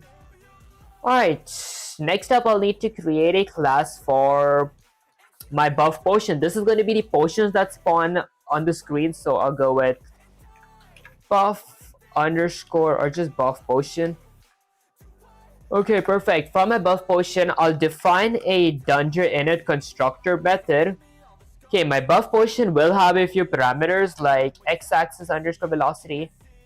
It is going to inherit from my game object's parent class. Okay, so I would need image, okay, position, which is going to be equal to, I don't know, 0 and 0 for now. And then I'll need a x-axis velocity, which is going to be equal to 0 because I don't want my buff potion to move once it spawns. A y-axis underscore velocity, which is going to be equal to 0 as well. Excuse me, guys. That's basically it. Then let me go with a super dot dungeon init. Okay. Okay, for my super dungeon init, I'll need a few parameters. So x-axis velocity, y-axis velocity, images, positions, quarks. So my x-axis velocity is going to be equal to x-axis velocity, which is 0. Y-axis velocity is going to be equal to y-axis velocity, which is 0 again. Image is going to be equal to image. Position is going to be equal to position. Okay.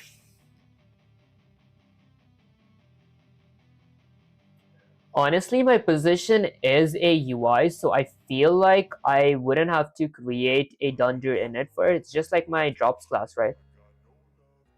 Oh, okay, position should be none. Okay, I see. I forgot all about the position should be none. My bad, guys. Let me remove those. Position is going to be none. They won't have velocities because they're not going to be moving. That aside, let me add a if statement. I'll go with if my position is none. I again forgot also to say about the is keyword and how it works. If my position is none, let's see.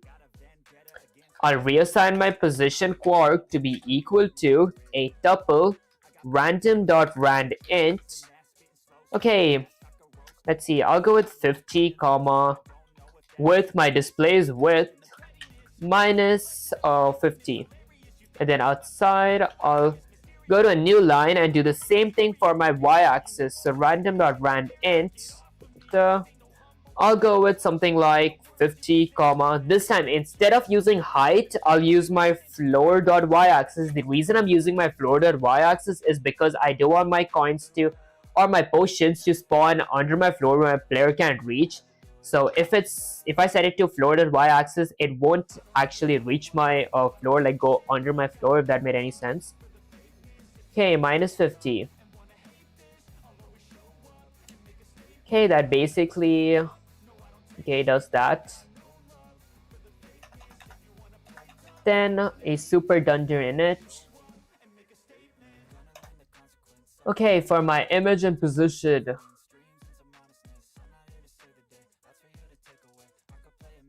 My position equals to x-axis and y-axis. There. Actually, no, my position is my position equals my position. Okay, let me actually go up. So the way I did it for my meals, position. Okay, I would need x-axis velocity and y-axis velocity. Okay, so my x-axis underscore velocity is going to be equal to 0. The x-axis underscore velocity equals to 0. Y-axis underscore velocity equals to 0 as well. Okay, perfect. So, is that basically it? Okay, it is basically it. Now, I don't think I need any more classes, so let me go ahead and add a comment that says game loop. This is going to be my game loop. For my game loop, I'll create a is underscore running boolean variable. I'll set that equal to true. And then I'll add a while loop. So while is underscore running, while my program is running, or while my is running is set to true. I'll maybe zoom in a bit more and copy my game loop, get it under my objects, like right here. Okay.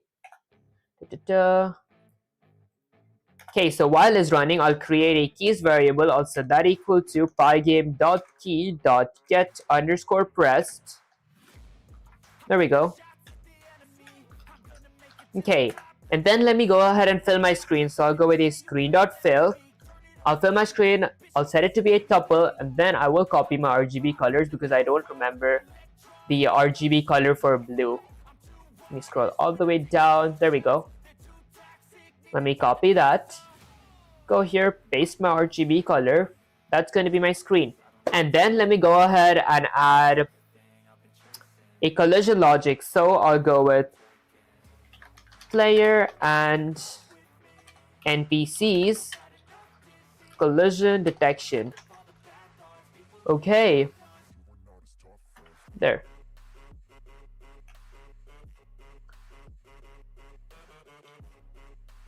Okay, perfect. For my player and NPC's collision detection, before I do anything, I will create objects. So I have a game object, I have a hero object. I'll need a skeleton object. I'll set that equal to my skeleton class. Okay. I will need a parameter of image, position, x-axis velocity, y-axis velocity. So my image is going to be equal to, or my image will be my skeleton image. Okay, position is going to be, honestly, I wouldn't need positions. I don't think that I would even need positions for my hero because I already have my positions set up in my hero class, like right here. Okay, my position is set to 100 by 300 for my skeleton class, 500 by 300, so I wouldn't need that. Excuse me, guys. Okay, that aside, I would need a object for my dragon, so I'll create a dragon object, so that equal to my dragon class. And I'll need a image, so my image is going to be my dragon image. Okay, and then I would need a coin class, a coin object. I'll set that equal to my drops class. Actually, I'll set that equal to a list of my drops class. Okay, and then let's see. I could go and just add my images, so as a quark, so I wouldn't have to type every image. Let me go all the way up here. Actually, I wouldn't have to copy that. Let's go down to my hero class. My image is going to be equal to my hero image. Okay, my skeleton image is going to be equal to my skeleton image. My meals image, okay, this should be equal to, like, because I might add multiple meals. I'll see that later. Okay, for my dragon class, this is going to be equal to my dragon image. My drops class, I would need to specify my image. Could I go with image equals to none?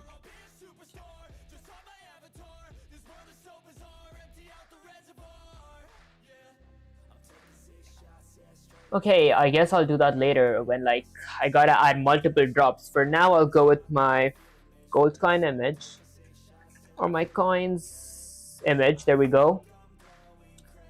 Okay, and then I'll need a meals class, a meals object. My meals object, I wouldn't honestly need one for my meals object. I'll need a health bar object, health underscore bar, which is going to be set to my health bar class. Okay. And then I would need a buff bar object. So buff underscore bar object, I'll set that equal to my buff bar class. There, pretty sure those are the only objects that I need. So for my NPC and player collision, I'll go ahead and define a collision detector function. There we go. My collision detector function will have a bunch of parameters. For example, I'll need my hero name. Instead of hero, since I have the image, I'll go with player. I'll go with NPC. Okay. And then I'll go with a NPC underscore name. Okay, this is going to be my NPC's name. And then let's see, I'll need a collision flag. Okay. And now, since I'm going to be using pixel perfect collision, I would need offsets and overlaps. So I'll create a offset underscore x-axis. I'll set that equal to my NPC dot rect dot x-axis minus my player dot rect dot x-axis. I'll do the same thing for my y-axis as well. So I'll go with offset underscore y-axis. I'll set that equal to my NPC dot rect, my NPC's rect dot y-axis minus my player dot rect dot y-axis. And then I will need a overlap. So I'll create a overlap variable. I'll set that equal to my player dot mask this time dot overlap my NPC dot mask at the given offset of a tuple. Inside my tuple, my offset will be my offset x variable and my offset underscore y variable. So basically, what does this mean? It means if my player's mask overlaps with my NPC's mask at this given offset, it's going to basically be a collision.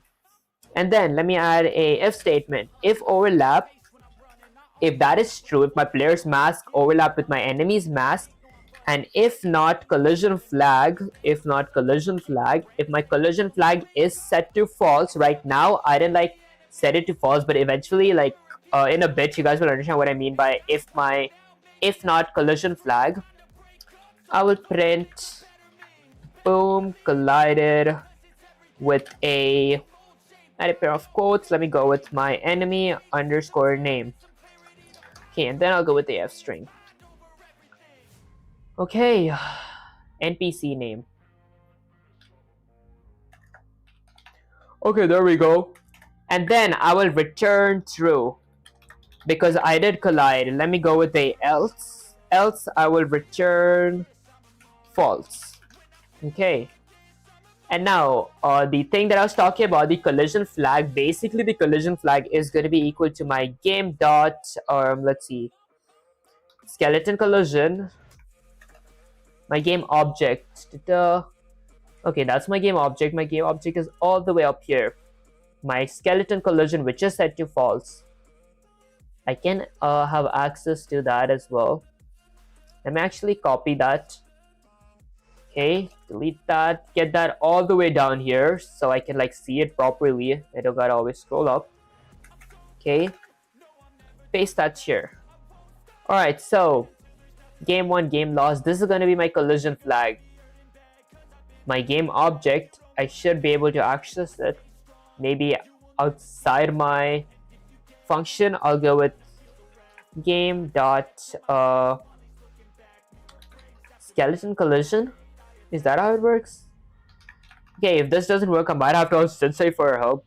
But before that, let me check if regular skeleton collision works. I'm pretty sure it shouldn't work. Yeah, it shouldn't work. Okay, so guess I go here and type game dot skeleton underscore collision. I'll set that equal to invoke my collision detector function. I know this part is wrong right now, but that is because I didn't ask it. So yet that aside, let me go with my player. My player is going to be my hero object. My NPC is going to be my skeleton object. Okay, my NPC name is going to be skeleton. Lastly, my collision flag will be my game.skeleton.collision. Let me copy that, paste it here. Okay, now let's go with the controller. Control C, get Sensei here. Paste it, add a bunch of space and say Sensei. I feel like I messed up with my collision detection logic. I thought that I could access the variables inside of my game class, since I would need the game class to reset my game. Okay, let's see. Good catch, Vivek. You did mess up, but that's why I'm here. Let's break this down before you drown in your own spaghetti code. What you wrote. Define collision detector. Am I audible? Okay, player, NPC, we added offsets, we added a overlap, we added an if statement, if overlap, if not collision, print boom, collided with the NPC, return true, else return false. Game.skeleton underscore collision equals to collision underscore detector, we filled in the parameters. Okay, problems, you're defining a function inside the game loop. Okay, I did want to go outside the game loop. That means every frame you recreate the function. Okay, that means every frame you recreate the function. Wasteful, wrong, put it outside your loop. Game attributes aren't saved properly. In your game class, you did this. Stunter init, this doesn't create attributes. Should I have gone with self.game underscore 1? These are just local variables that vanish after dunter init ends. You need self.skeleton. Oh, okay. Correct way. Now your flags actually belong to the game object. Okay, second, put collision detector outside the loop. Put collision detector outside the loop. Okay, third, use it in the loop. Okay, now your collisions will be tracked by your game object. Okay, let me say Sensei, by outside the loop, by outside the loop, do you mean outside the while loop? I'm pretty sure that's not the case. Yes, Vivek, outside the while loop. Look at this. Wrong, you did this. While is running. That means you're redefining the function every single frame 60 times per second. Total waste, correct? Okay, define it once outside the loop. If collision, okay, then inside. Oh, I see. Okay, both would work. Then inside a loop. Okay, okay, let me get Sensei there. Okay, honestly, I feel like both would work, but before that, let me go up here, change these to self dot, and copy that part. Go here, paste it there, paste it there, and lastly there. Okay. And now let me get this outside. Alright, so what Sensei was saying, getting this outside the loop, it would work as well, but it would work inside the loop as well. It would just have less pressure in our CPU if it's outside, I'm guessing. Because it's gonna count it less times. Okay. Alright, game.skeleton. Maybe I'll add a comment here that says something like collision detection. Okay, perfect. Next up, let me just zoom out a bit. I'll add one for my dragon collision as well. So game dot dragon collision equals to, this is set to false currently. Let me go with my collision detector function. Let me invoke it. My player is going to be my hero. My enemy is going to be my dragon object. My enemy name is going to be dragon. And lastly, my collision flag is going to be my game.dragon collision. Okay, perfect. That's basically all that I needed. Those are the only two things that I want to see collision with. So let me go ahead and add another comment now. This comment is going to be my win/lose logic. So win/lose logic. Win/lose logic. Okay, perfect. For my win/lose logic, I'll add a if statement. So if before my if statement, I will remove this else. If collision, I'll reassign my game lost to be true. Okay, because if I lose my game, I don't want to, let me copy that. I don't want the loop to still be running. So this is where my game is going to completely end. Okay, and then I drink some water.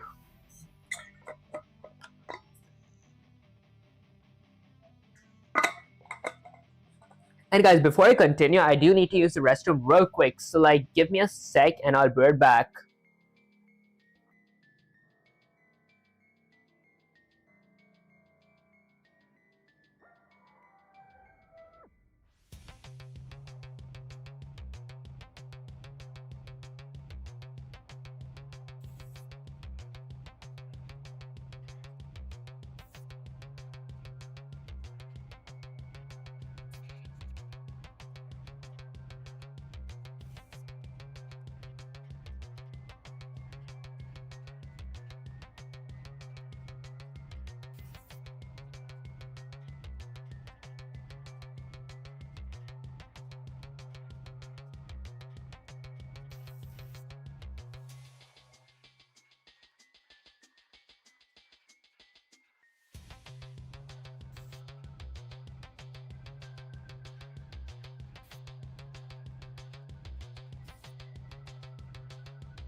Alright, mic testing. Okay, perfect. Let me go to my gameplay screen and just check if my stream is going good on like Twitch. Okay, perfect. Let me check on Kick. Alright, perfect. And lastly on YouTube. Alright, perfect, works. Okay, that aside, let me go ahead and add my win logic first. So if my score is greater than or equal to 10. So if my score, I'll go with game.score because my game class does have a score variable and I would need this later to reset my whole game once I hit R. So if my game.score is greater than or equal to 10, I'll go with my game.game_1. I'll set that equal to true. Okay, and then I'll go with another if statement. Actually, if that is true, okay, let me add an if statement. So if my game_1 equals to true, I don't need to actually add equals to. If game.game1, if I won my game, I'll go with a screen.blit. I'll blit my game1 UI. What was it called? Win game UI? So win screen UI. Okay, at the given dest of 0 and 0. And I'll do the same thing for my lose as well. So if my game dot game lost, if my game underscore lost is true, which is going to be set to true if I collide with a object, okay, I'll go with a screen dot blitz. Okay, screen dot blitz. What do I want to blitz? I want to blitz my loose screen UI at the given desk of 0 and 0. And I just realized that, let's see, if I collide, I gotta take damage. So instead of going with game lost, I'll go with health bar dot take damage 20. So every time I collide with an enemy, my health bar will take 20 damage. Okay.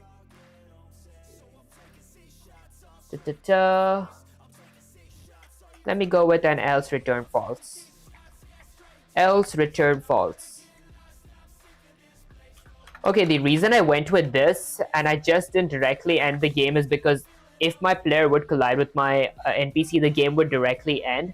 So here I could add a and as well. So if game underscore lost and health bar dot current HP equals to 0, okay, excuse me again guys, is less than or equal to 0,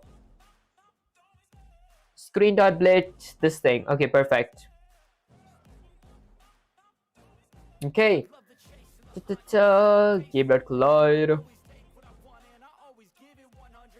Okay, let me add another if statement actually. Let me indent that here. If my health bar dot current HP is less than or equal to 0, I'll set my game underscore over game dot game lost to be equal to true. Okay, perfect. Now after that, let me go ahead and add my regular game. So I'll go with an else. I'll add a comment here that says regular game loop. Regular game loop.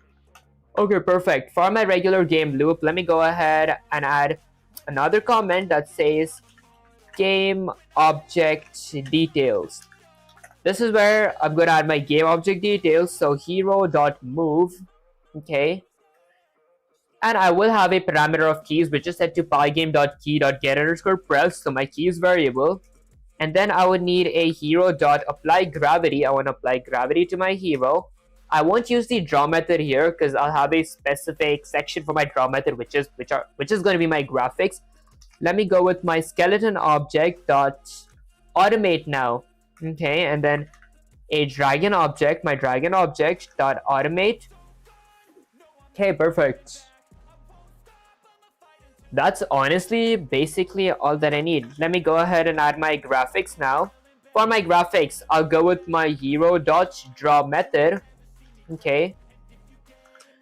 The surface is set to screen by default. Let me go ahead and draw my skeleton. So skeleton.draw. The surface is set to screen by default and dragon.draw. Okay, and the surface is set to screen by default. That aside, let's see, what else do I need to draw? I need to draw my coins, my meals, and my potions as well, including my health bar and buff bar. So, let me iterate over the list of my coins. So for every coin in my coins object list, what's it called? Coins? Okay, it's called, let me change that to coins. There. Okay, so for every coin in my coins, I'll go with coin.draw. This draws every individual coins. Let me go with the meal as well. For every meal in the list of my meals, I'll go with meal.draw. Okay, let me do that for my buff pod as well. What was the name of it? Let me go all the way up here to my drop details. So it's called buff pot. Okay, I gotta iterate over my buff pot. So for every pot in my buff underscore pot, okay, I'll go with pot.draw. Okay, perfect. And then let me go ahead and draw my floor. The floor is basically going to be where my player is standing, so I'll go with pygame.draw.rect. My floor will be a rect. The surface is going to be my screen. The color, let me actually go to my other code and copy the RGB color for my floor because I don't have it memorized. 148, 108, and 0. Let me copy that. Go here, paste it. And then my floor's x-axis, y-axis, width and height is going to be all under my floor's variable that I created. Okay. And then let's see, what else do I need? I drew everything in my opinion. I didn't draw my health bar. So let me draw my health bar. I'll go with health bar draw.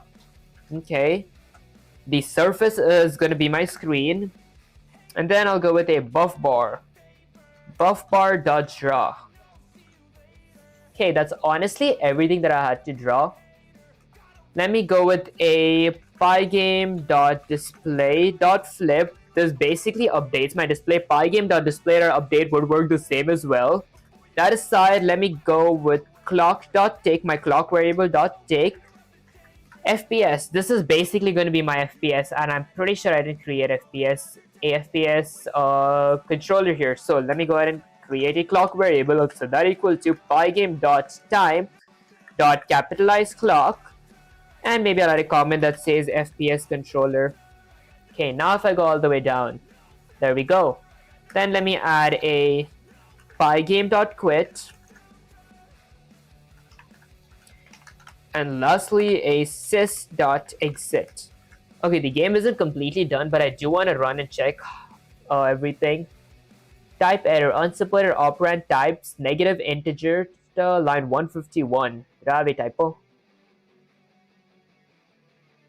Okay. This part for my health bar, let me check a reference from here. Let me go all the way up to my health bar. Okay, y-axis is going to be hero.rect.top minus image.get underscore height. Oh, I forgot to add a pair of parentheses. Okay, now it's a function. Okay, let's see the other error. Type error, unsupported operand. This is at line 187. Did I forget to add that for my line 187 as well? Okay, I did forget to add a pair of parentheses. There we go. Okay. There are a bunch of bugs. Okay, maybe I drink some water.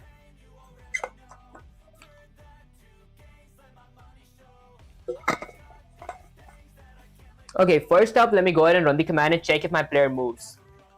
Okay, since my player doesn't move, I added a pygame.quit, right? Oh, I forgot to add a event loop. My bad, guys. Well, no wonder.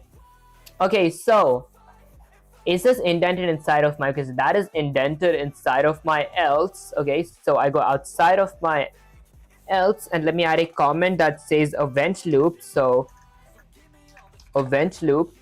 Okay, now let me read over my pygame events. For every event in my pygame.event .get, this basically gets all my pygame events.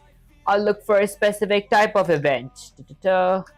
Okay, if my event.type equals to pygame.uppercase quit, I'll set my is underscore running boolean variable to be equal to false.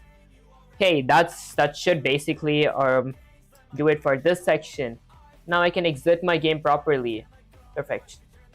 Okay, I can even move my player around. If I jump, I can't claim the screen, so I gotta do something about that. Then I see my skeleton here. My skeleton doesn't seem to move, so I have to probably change his location or his velocity. Let me go all the way up to my skeleton class. Okay. There we go. position is 500 by 300, 350. 350 is going to be lower, 500 is going to be to the right. X-axis velocity, y-axis velocity. Let's go to my game objects automate method. Rect increases by my x-axis velocity. Okay, I'm pretty sure I wouldn't need this quarks method. Okay, if my self.rect, this part could be where I kind of messed up. Let me change that to x-axis. Oh, my x-axis is 1050. Let me change that to 1050, run the command. Okay, he's teleported a bit back. Instead of 0, what if I change that to 100? Is greater than. Should it be less than? Less than or equal to 0. There we go. Let me change that to minus. Okay, so now when my object exits that, he spawns back. Okay, x-axis, let me change that to 850. Bop. Okay, now let me go to my skeleton class. Okay, before I go there, let me change the 0 to like negative 100. Let's see if my skeleton exits the whole wall. Okay, maybe I change that to 250. Okay, let's see. Skeleton leaves, then he comes back. Perfect. Okay, and then let me change my skeleton's position, the y-axis, from 350 to 400. He's going to be a little lower. There we go. That looks much better. Okay, I got to do the same thing for my dragon. The position is wrong. Let me change that to 500 by 100. There we go. Okay, perfect. Maybe I change that to 900. And guys, these numbers are all about visuals, the way we like it. There, that looks much better. Now I gotta work on my collision logic. Okay. So let's go up with my, I didn't add my collision logic yet. Never mind guys. Let me just check what happens if I collide with the NPC. I do lose a HP bar whenever I collide with the NPC. There we go. Okay. I lose an HP bar. What happens if I lose all my HP? Let's collide one more time. I lose. Okay, so it does work perfectly. That aside, next up, let me go ahead and create a collision logic for my coin and my player. Let me maybe go under my regular loop, under my game object details, but above my graphics, I'll add a collision detection for player and drops. Okay, so a collision detection for player and drops. What all would I need? Since I'm going to be using pixel perfect collision, I'll need a x-axis velocity, I'll need a offset x, offset y, and overlap. So let me create a offset underscore x-axis, which is going to be equal to my skeleton,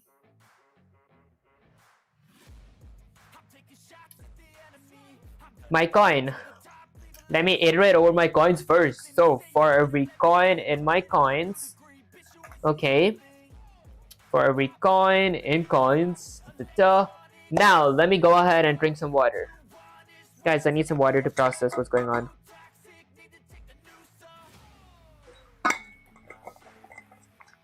Then maybe lubricate my lips a little. It's kind of dry.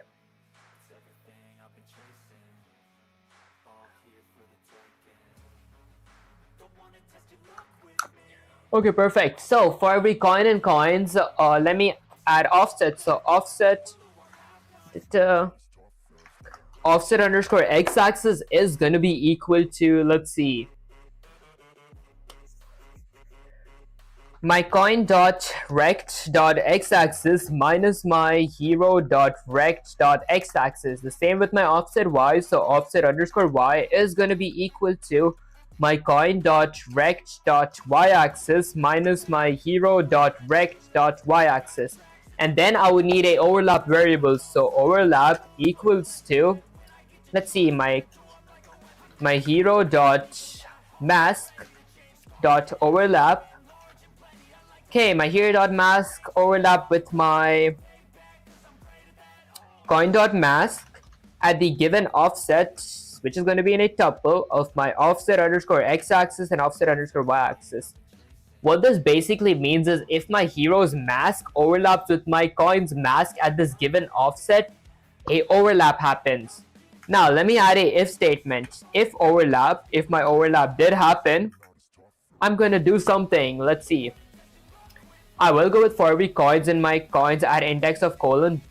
Basically what the colon does is it duplicates all my coins. So the reason I'm using a duplicate is because I want to be safe when I remove my coins. Once my player collides with my coin, I want to remove my coin from the display. So if overlap is set to true, I'll go with score plus equals to 1, actually game.score, my game object dot score instance variable is gonna increase by 1. Okay, and then let's see, I'll go with coins dot remove. I want to remove my coin. Okay, and then that's collision with coin logic. Now let me go ahead and add a coin spawn logic. So coin spawn logic, this is going to be where my coins spawn and like how they spawn randomly. There we go. For my coin spawn logic, let's see what all would I need. I would need an if statement. So if my time.time, okay, my time module.time function minus my, let's see, coin spawn time delay or coin spawn delay. Pretty sure it's not that, it's coin drop. Okay, never mind. It should be game dot something with coin. Okay, game dot coin spawn time, which is in my game class right here. The self dot coin underscore spawn time, which is set to time dot time. Okay.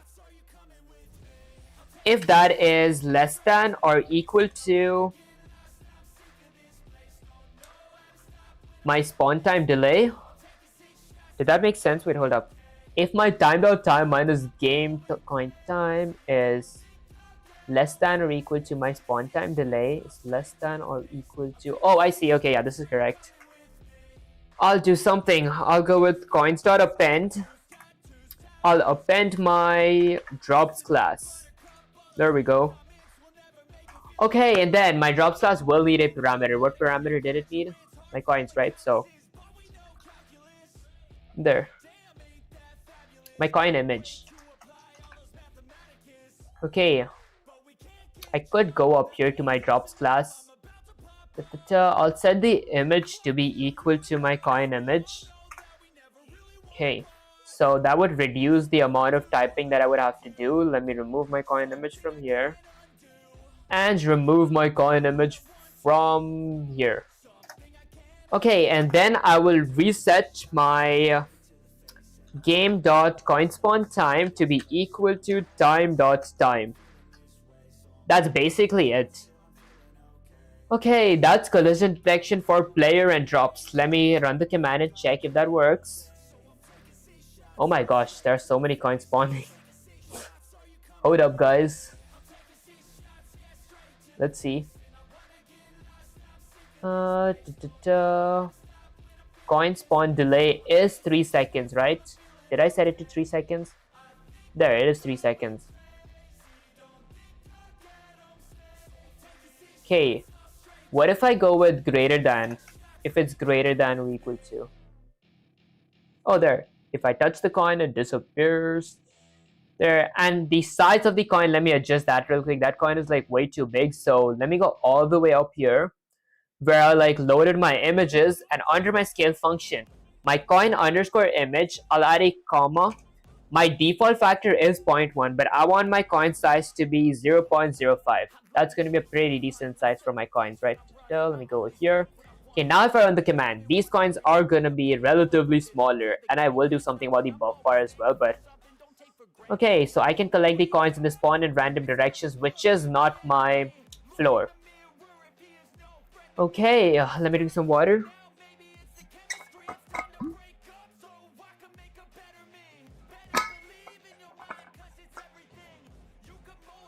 Okay, let's see. Next up, the thing that I would need is a collision logic for my player and my meals. That's what I'm going to be using my heal method as well from my meals class. So let's go down here, maybe indent. So right under that, I'll go with a collision detection for, let's see, so a collision detection for my hero. Did I set it player? Okay, for player and meals. Okay, so for my meals class, since it is going to be pixel perfect collision as well, I'll create offset. So offset underscore. Before I create offset, let me iterate over my list of meals. For every meal in my meals, okay, I'm pretty sure I don't need a meals class here. I don't have a meals object, honestly. I do not, I remember. So let me actually go to the reference and maybe check a reference. Did I need a meals object? I'm pretty sure I did, right? This is drop details. So objects are gonna be right here. Where are my objects at? I gotta add my drop details here as well. Okay. Health bar, everything goes here. Okay, so let me go all the way up to my drop details. Does my coin spawn delay go there as well? Okay, the delays don't. So just this, let me copy that, delete that, and delete that. Okay, drop delays. There. Now let me go all the way down to my, all the way down to my game class. That's collision flags, that's core. Okay. This is gonna be drop details. 1 2 3 4 5 6. Okay, let me paste that there. Go with a meals equals to a empty list. Okay, it should be self. Let's prefix it with self. So self dot and self dot. Okay.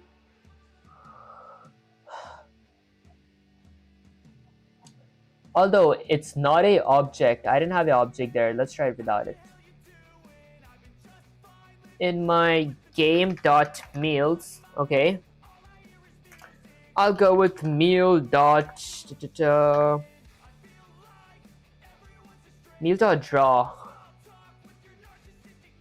Okay, I'll create offset. So offset underscore x. Okay, offset underscore x-axis is going to be equal to my meal.rect. It doesn't have a vector, does it? Meal.rect.x-axis minus my hero object.rect.x-axis. Offset underscore y-axis is going to be equal to my meal.rect.y-axis minus my hero.rect.y-axis. And then I'll need a overlap variable. So overlap is going to be equal to my hero.mask. If my hero's mask dot overlap, my hero's mask overlaps with my meal.mask at the given offset, it's going to be in a tuple of my offset underscore x-axis and offset underscore y-axis. Okay, now let's add a if statement. So if overlap is set to true, if my player overlapped with my meal's mask, my player's mask overlapped with my meal's mask at the given offset of this, I'll do something. Let's see. I'll go with my heal bar dot heal function, health bar dot heal method. I'll heal 20 HP. Okay. And then I'm pretty sure I wouldn't need anything else, right?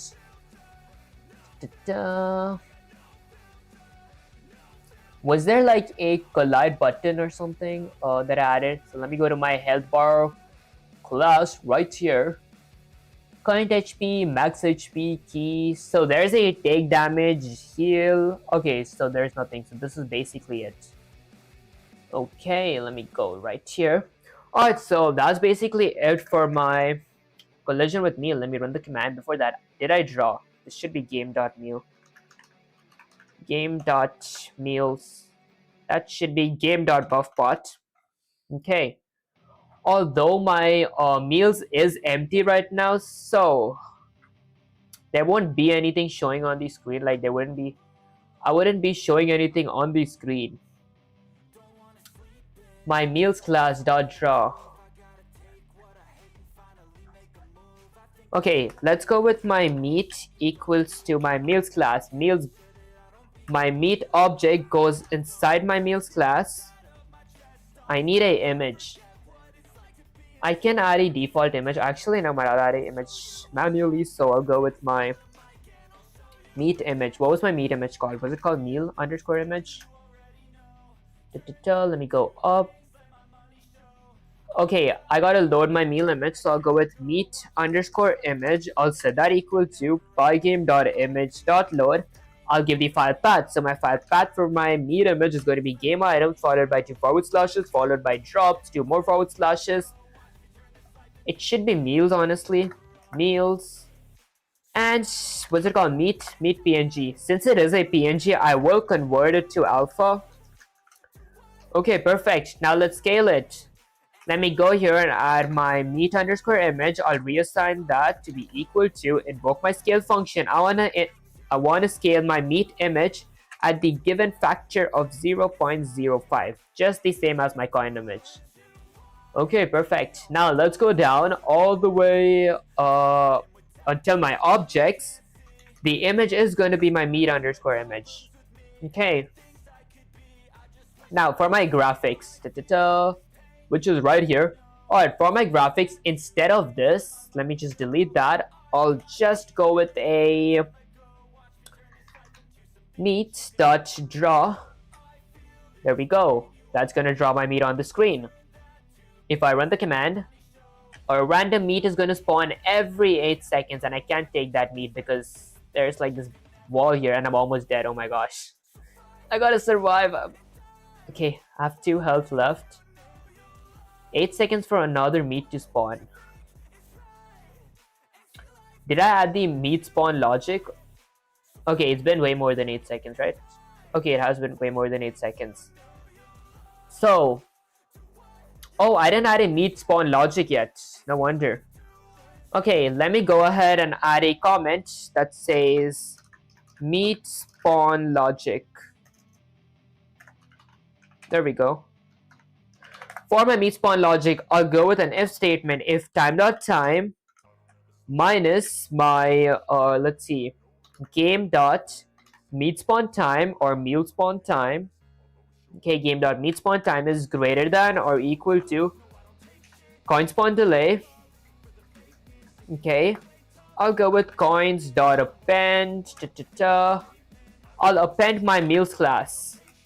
Okay.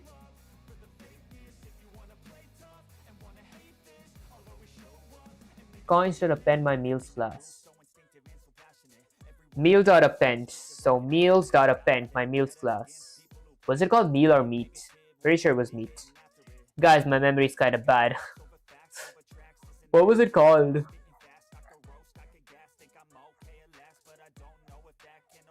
Okay. It was my list of meals. So I have a list of meals, which is right here. Okay, I have a list of meals. So I'll change this. I'll go with game.meals.append. Meals class is going to take a positional argument. This is going to be my meat underscore image. Okay, there we go. And then let me reassign my, let's see, my game object dot my meat spawn time to be equal to my time module dot time function. Perfect. Now if I run the command, a meat will spawn every 8 seconds. Although I can't collect it yet, I gotta fix that. But let me just check if the spawn logic works. Excuse me, guys. I'm pretty sure it's been 8 seconds, right? Okay.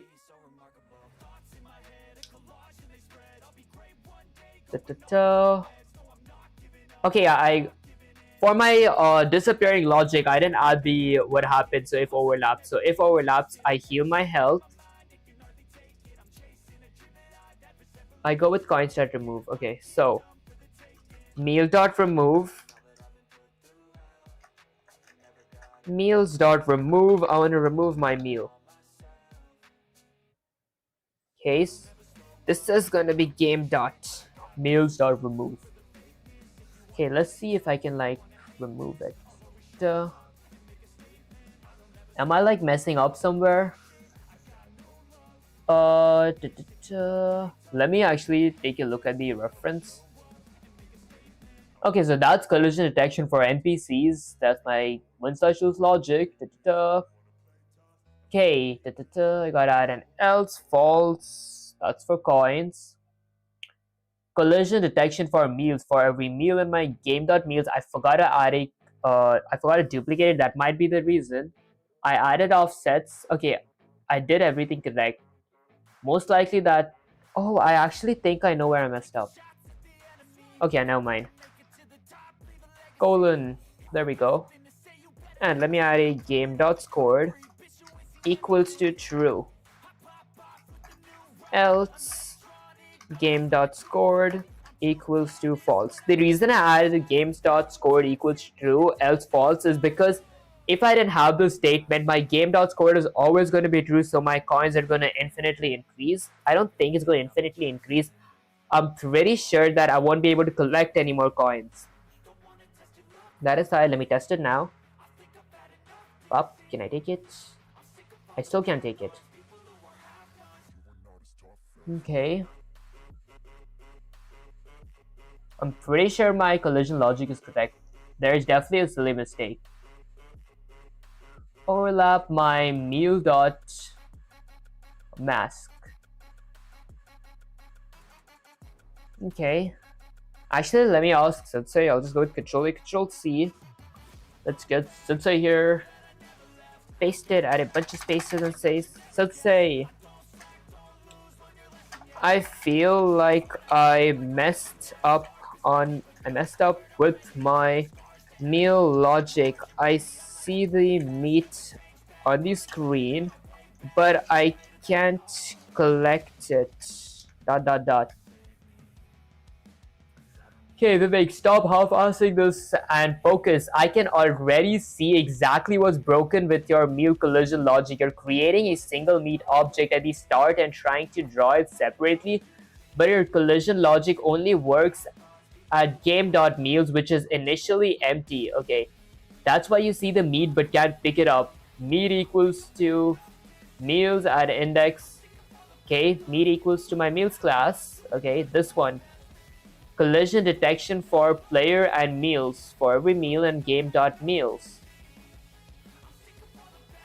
Okay, you're drawing meat directly with meat.draw outside the game.meals, but the collision logic only iterates over game.meals, which is empty at first. Later, you're appending a new meal via if type.time minus game.meat underscore spawn underscore type is greater than or equal to coin underscore spawn underscore delay game.meals.append meals meat image. Okay, so only those new spawns are collectible. The original meat you drew is never added. Game.meals fix. Remove the standalone meat equals line. Use game.meals. List exclusively for both drawings and collision detection. Draw all meals in the screen for every meal in game.meals. Meal.draw. This way every meal object exists in one list, can be drawn and can be collected. I think I see. Okay, let's get Sensei there.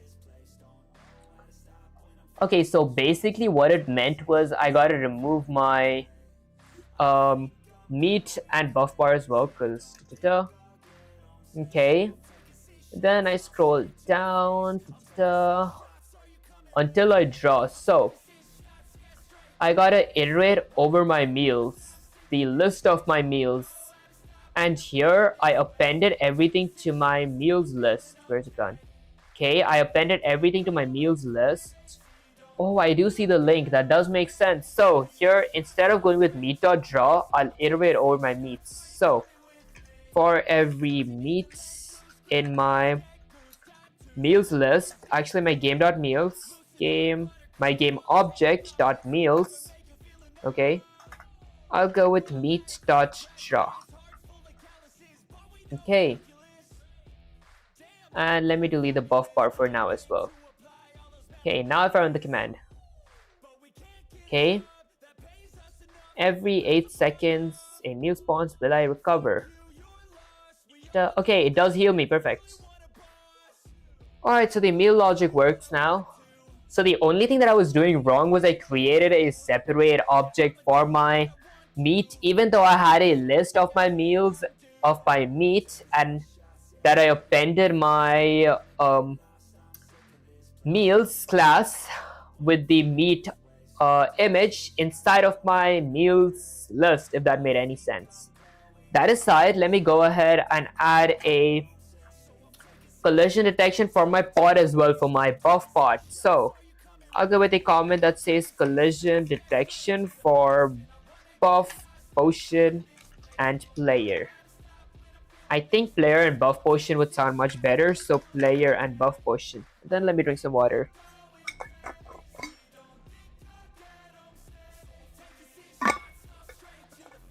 Guys, and there's a bad news, I'm out of water. That aside, okay, so for the collision detection, let's see. Let me iterate over my list of pots. Was it collision potions? What was it called? Okay, so it's called buff pot. That is a list. So let me go with buff pots. Okay. And then let me go onto my collision detection for player and potion. I'll go with for every pot in my game object dot buff pots. Okay. Let me go with offsets. The reason I'm adding offsets is because we need offsets for pixel perfect collision. So let me create offset underscore x-axis, which is going to be equal to, let's see, my pot.rect.x-axis minus my hero object.rect.x-axis. Then let me do the same thing for my offset underscore y-axis. My offset underscore y-axis is going to be equal to my pot.rect.y-axis minus my hero.rect.y-axis. And then let me create a overlap variable. So overlap is going to be equal to my hero.mask.overlap my pot.mask at the given offset, which is going to be in a tuple, offset underscore x-axis and offset underscore y-axis. So basically what this means is if my hero mask overlaps with my pot's mask at the given offset of this offset, it's a collision. It's going to be considered a overlap. Now let me add an if statement. If they did overlap, then I'll do something. Let's see.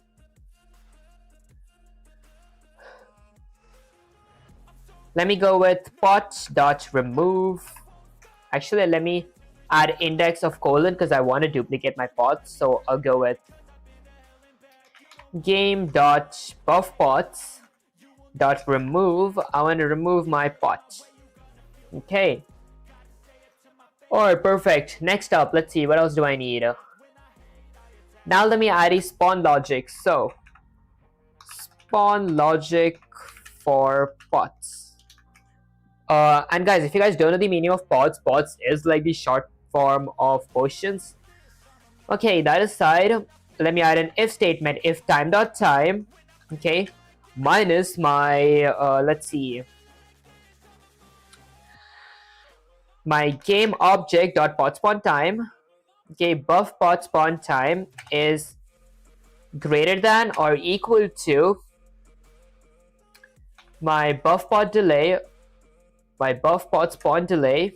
Okay, let me go ahead and append. So I'll go with my game object dot buff pots, the list of my buff pots dot append. Let me append my buff pot class, my buff potion class. Okay, it is gonna need a image. So the image is gonna be my, let me go ahead and load that image. So I'll go all the way up here to my load image section. There we go. And then I'll go with a buff underscore potion underscore image. I'll set that equal to pygame.image.load. And then I'll give the file path. So my file path is going to be my game items followed by 2 forward slashes followed by potions, 2 more forward slashes, my buff potion PNG, and since it is a PNG, I will convert it to alpha. There we go. And then let me scale it. So under my transform and scale, I'll reassign my buff pod image to be equal to invoke my scale function. I want to scale my buff pod image. Okay, and the let me add a custom factor. So my custom factor will be 0.05, the same as my meat image and coin image. Okay, now let me go all the way down here. There, so my game object dot buff pods list dot append. I appended my buff potions class. The image is gonna be my buff pod image. There we go. And then let me reassign my game dot buff pod spawn time to be equal to time.time. Okay. So if I run the command attribute error, did you mean buff pods? Did I have a typo? Line 325. Okay, I definitely had a typo. There we go, right here. Okay, so I draw my image here as well. Now if I run the command, let's just collect these. Let me check if my meat works. It does work though. Okay, let's get my meat. Perfect. And now if I get the buff pod, it disappears. Okay, perfect. That logic works. Now for the harder part, the logic where it actually gives me a second buff HP, if that made any sense. Okay, so I will look at the reference for this because I didn't have enough time to practice this because I didn't have my college stuff to do. That aside, collision detection for HP buff potion. Okay, so meal spawn time logic, buff potion spawn logic. So I did that part. Collision detection for HP and buff potion.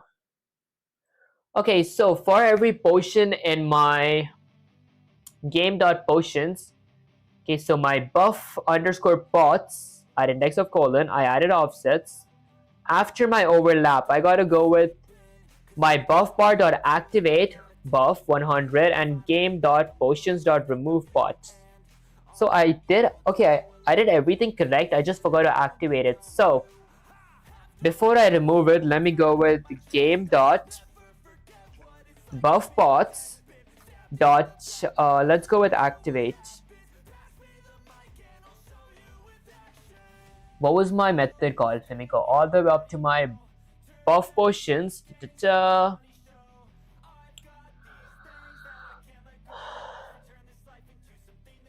Okay, that's my buff potions. Activate buff. There we go. Buff bar. Activate buff.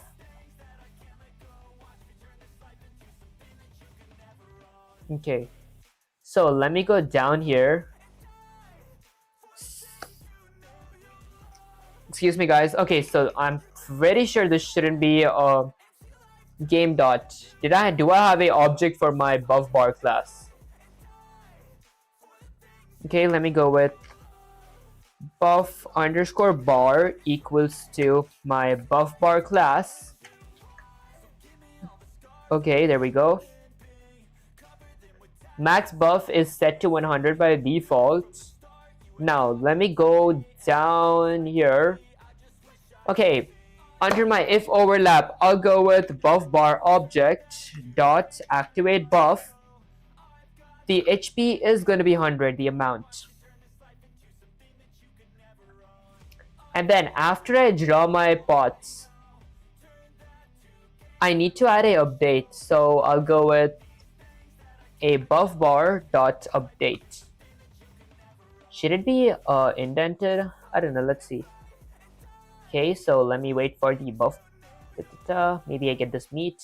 I'll take some damage, then get the meat. Bap.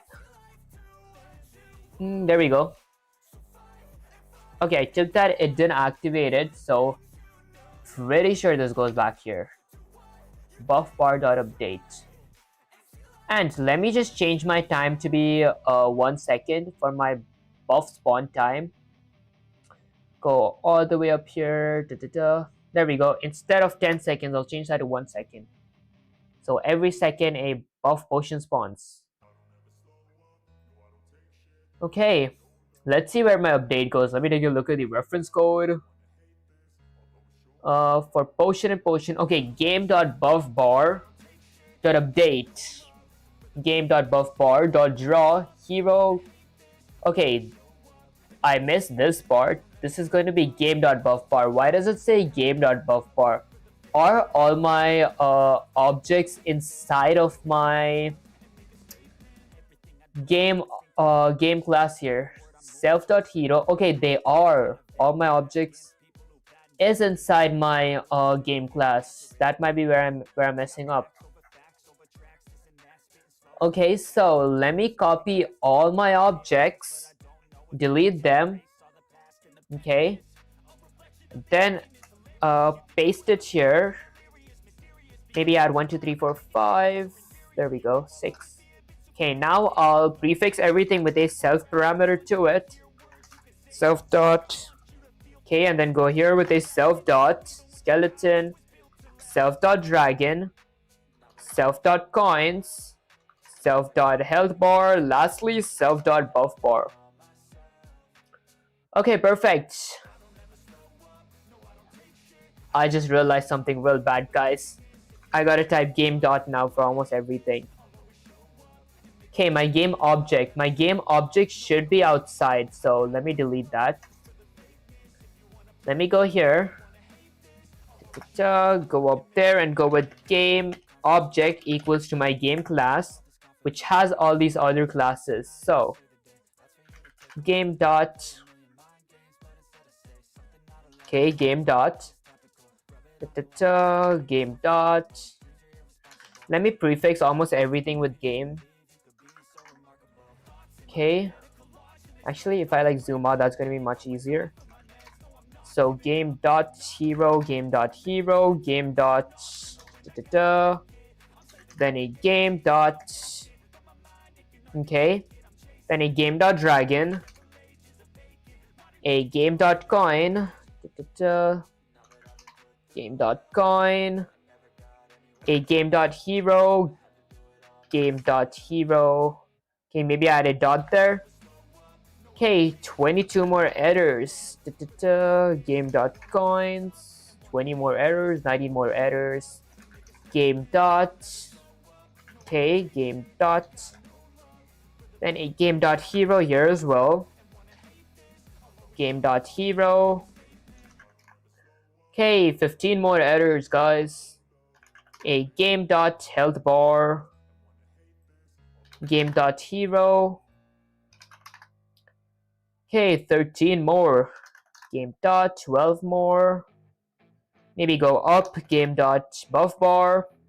Okay, last section for my graphics. Let me go from the bottom. So game dot buff bar. Game dot coin. Okay, 7 more errors, 6 more errors. Game dot dragon. Game dot skeleton. Perfect. Okay, the 4 more errors should be somewhere here. Game dot. Game dot. Okay. 2 more errors. Game dot hero, and lastly game dot hero. Okay, perfect. Now let me zoom in a bit. Okay, I prefixed everything in here. So what was I going to do before I prefixed them?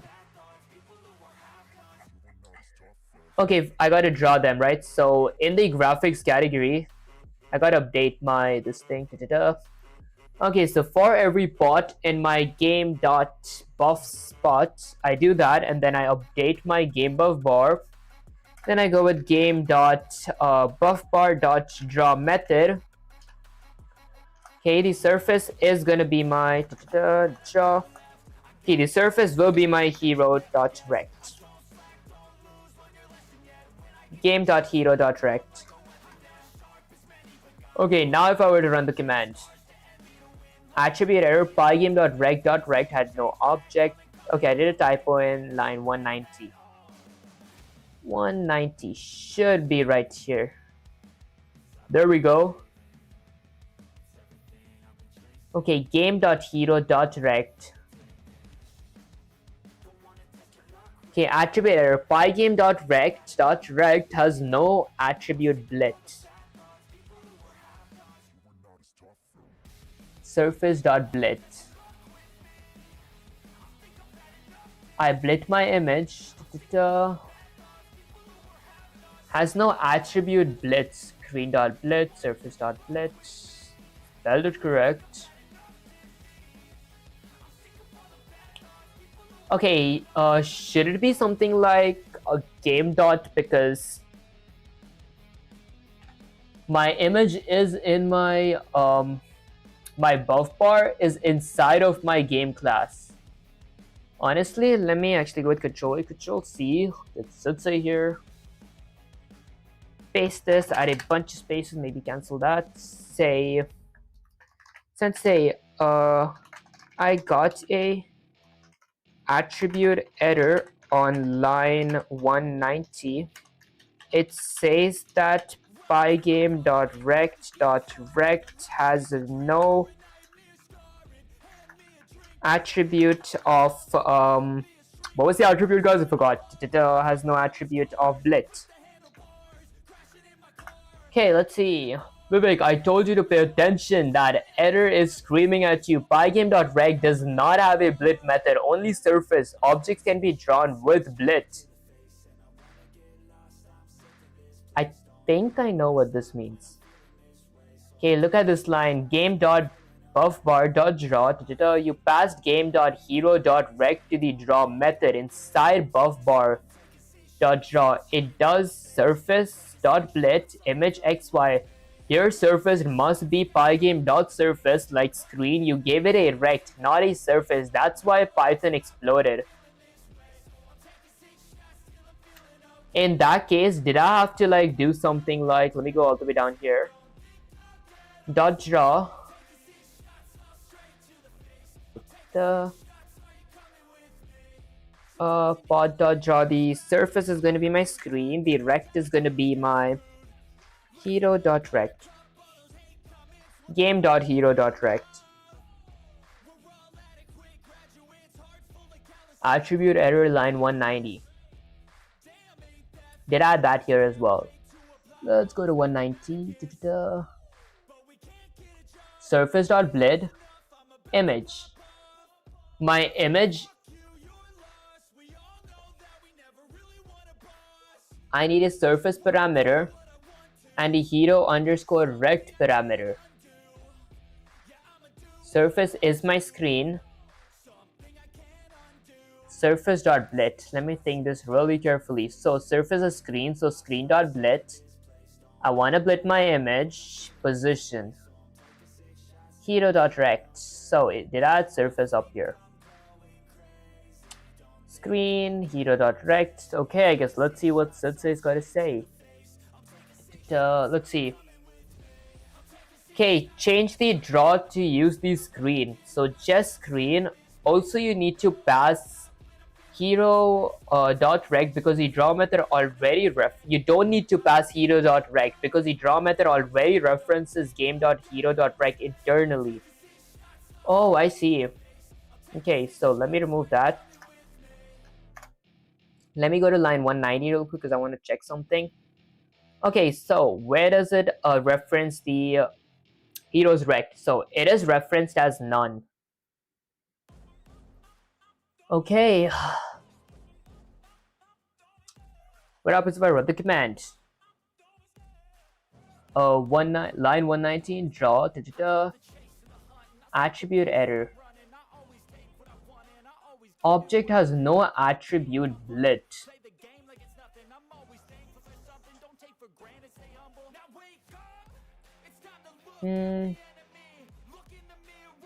Okay, let's actually go with the control. Control 10, guys. I do gotta use the restroom. before I use the restroom, I want to fix this bug that's had a bunch of spaces and say, Sensei, I feel like I messed up again. I get the same error. Oh, I didn't want to write it all in caps. Vivek, stop. You're repeating the same exact mistake and expecting miracles? No, look at your code carefully. Game.buffbar. Wait, I removed it from the bots. I removed it from the potions. Wait, that's actually kind of stupid. Guys, I can't think right now. Oh my gosh. Hold up. I added this for my bot, not for my buff bar. That's so stupid. There we go. Let me focus. Buff bar dot draw. I'll add my screen. Now if I run the command. There. Okay. Let me remove. Okay, my bot stays. And then update. Let me just change my location of my buff bar real quick. We can still say there. So my buff bar is drawn there. I want to change the position real quick. So I go all the way up to my buff bar. Let me change that to 100. Actually, let me change it to just 50. Let's see. Okay, it's all the way up there. What if I change that to 10? Okay. 20. 30. Guys, am I messing up somewhere? What if I go with 80? Is that even changing? If I go to my reference, what surface did I set it here? Negative 50. Okay, let's go with negative 50. Okay, that looks good, honestly. Okay. Okay, that part does work. Although, for my code, like in my reference code, I'm pretty sure I did something different here. Let's see. Okay, my buff potion spawn logic is here. Buff bar logic is here. If overlap. And then for my draw. Okay, I'm messing up in my graphics. I'm like kind of sure about that. For potion in game.potions, okay, I did that. I drew my potions. Game.buffbar.update. Hero equals to game.hero. Game.buff_bar.draw. This is where my buff bar is going to be drawn. I do want to try that as well. Instead, let me go with hero equals to what was my hero equal to? My hero.rect. Actually, my game.hero.rect.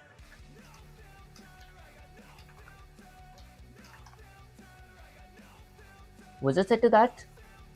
Okay, it's set to game.hero, guys. My memory is real bad.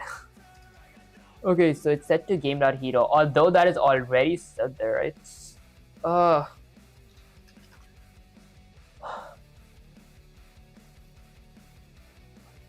Okay.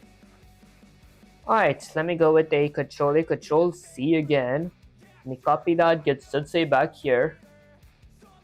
Paste it, add a bunch of space and say, Sensei, I feel like I fixed that. ... Although the logic doesn't work.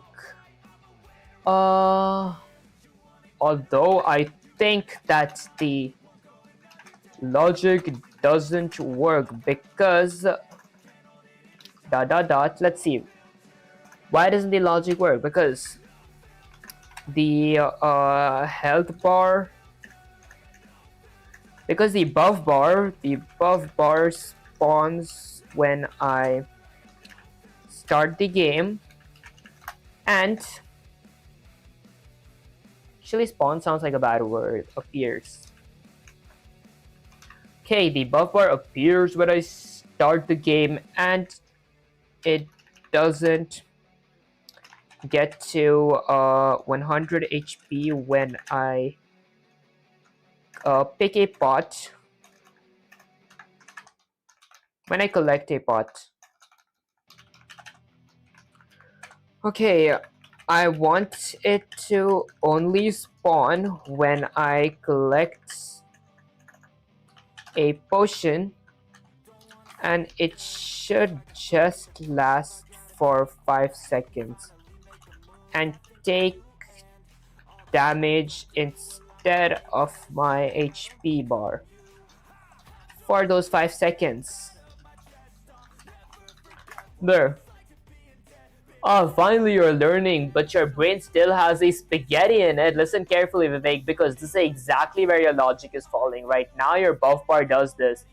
Define active buff, okay? Self amount, self.current buff, Problem 1, you're always using max, self.max buff. Should that be min? Okay, that will always set your current buff to max buff, which is fine, but later your update method resets it too soon. Define update. Okay, if self.activate and time.time minus self.start time is less than or equal to 5, self.current underscore buff equals to 0, self.activate equals to false. Okay, look at that. You literally kill the buff immediately because the condition time.time minus self.start time is less than or equal to 5 is true because the condition is true for the first 5 seconds, and then you set current buff to 0 inside the window. That's backwards. It should only turn off after 5 seconds, not during the 5 seconds. Problem 2, you're drawing the buff bar. It doesn't affect HP at all. You want... Okay. HP at all you want. While buff is active, damage doesn't go to buff first, not HP. Okay, I know exactly what to do for this. I just forgot the formula of the code, if that made any sense. Buff lasts 5 seconds, then disappears. Here's the fixed logic in words. Activate buff amount, set current underscore buff to be equal to amount, usually 100. Mark self.activate equal true. Okay, store start time, update if active, and time.time minus start time is greater than 5. Deactivate buff, self.activate equals false, self.buff equals 0, collision detector / take damage checker. Okay, I think I know. Okay, I think I know where I messed up. That aside, guys, I do gotta use the restroom real quick, so give me a sec and I'll be right back.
Alright, mic testing, mic testing. Okay, perfect. Let me go to my gameplay screen. Alright, perfect. Let's see. So, where was I? Okay, I had to fix my buff logic. Before that, let me drink some water. I did fill my water. my bottle as well, but I forgot to drink from it.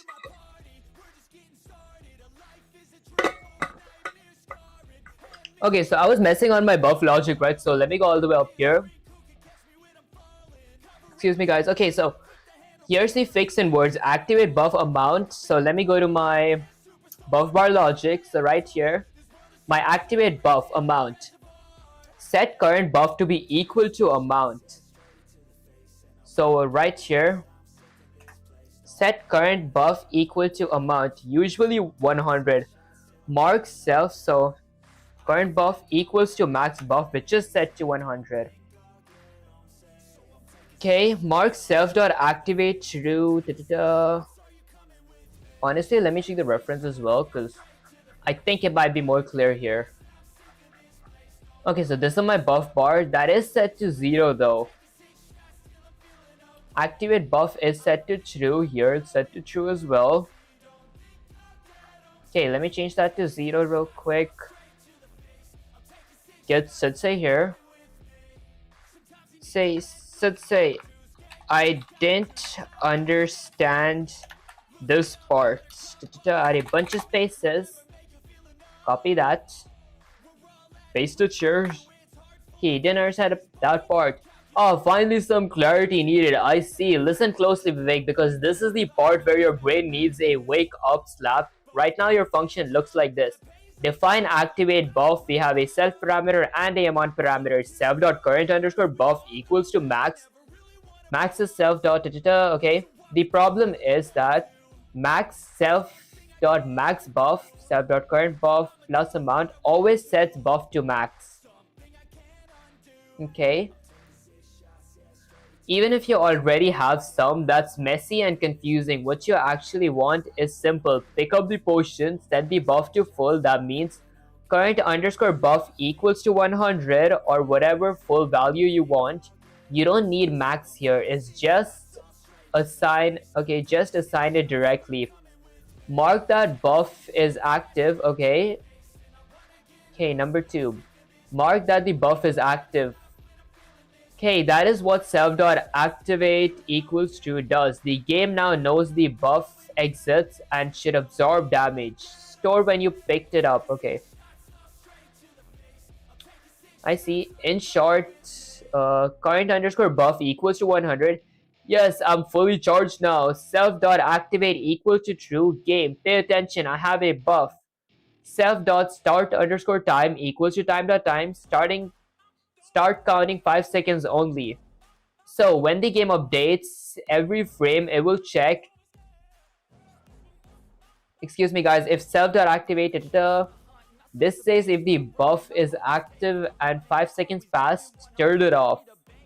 Do you want me to rewrite your buff bar class properly so it actually works with HP? Honestly, I do want to see the reference. Let me see. Honestly, say ...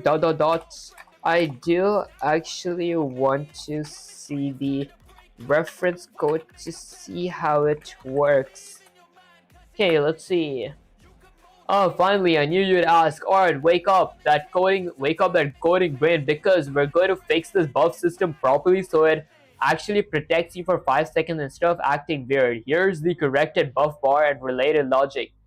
So we have a buff class. Okay, we added a self.current buff, set that equal to 0. Self.max buff, set that equal to max buff, which is set to 100. Self.activate, which is set to false. Self.start time, which is set to 0. We loaded our image path, iterated over our dictionary of our self.buff path, okay, and then scaled it. This is the fixed function. Self.current buff equals to amount. Set full buff directly. Self.activate equals true. Mark it active. Self.start underscore time equals to time.time. Record start time. Define update self. If buff is active, check if 5 seconds passed. If self.activate, okay. Okay, I think I see. So let me get sensei there. Let's see the difference. So what I did was I added max. Okay, so instead of this, I needed let's see. Okay, I had to reassign my let me go here. So delete that. Self dot current buff equals to our amount. Set full buff directly.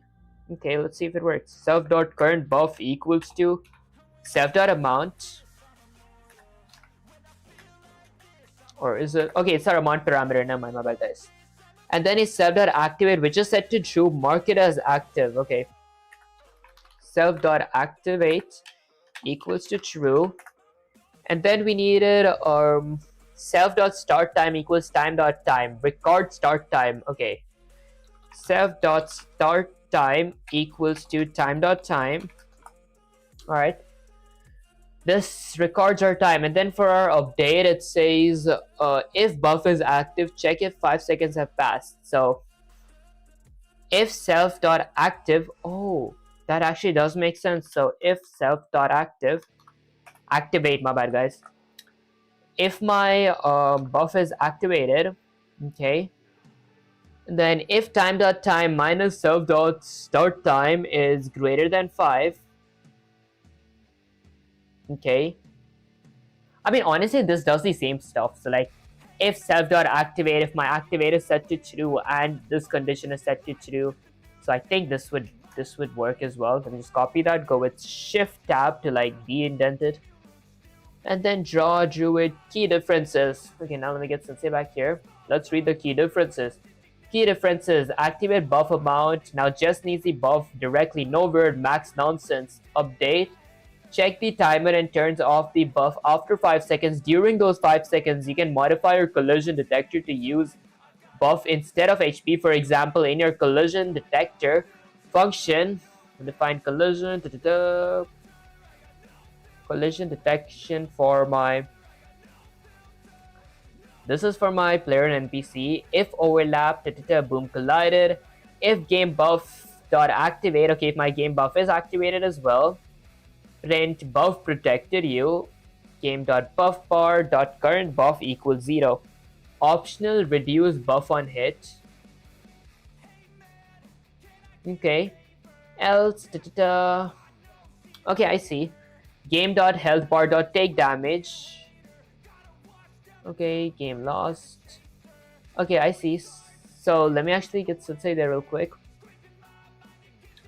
Go down to my collision logic. So that's let's see, right here. There we go. Okay, so if I collided with my enemy, let me add an if statement before this. Okay, game dot health bar dot take logic. Let me add an if statement. If my buff bar, was it called buff bar? What was the object called? If my game dot buff bar, if my game dot buff bar dot activate, if that is set to true, okay, let's go here, delete that. Game dot buff bar, okay, dot take damage 20. My buff bar doesn't have a take damage method.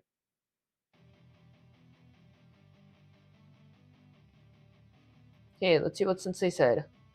Game dot buff bar dot current buff. Does that make sense? Okay, let me check my reference as well. So let me go all the way down till my buff logic. There we go. So it's this part. Buff absorbs damage first. So okay, I need to create a damage variable. I forgot all about that. So damage equals 20.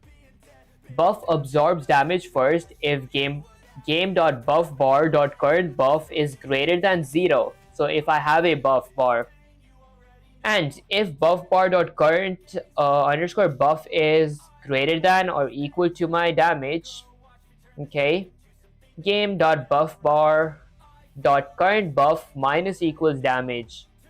I see, damage equals 0, else damage minus equals my game dot buff bar dot current buff, game dot buff bar dot current buff equals 0.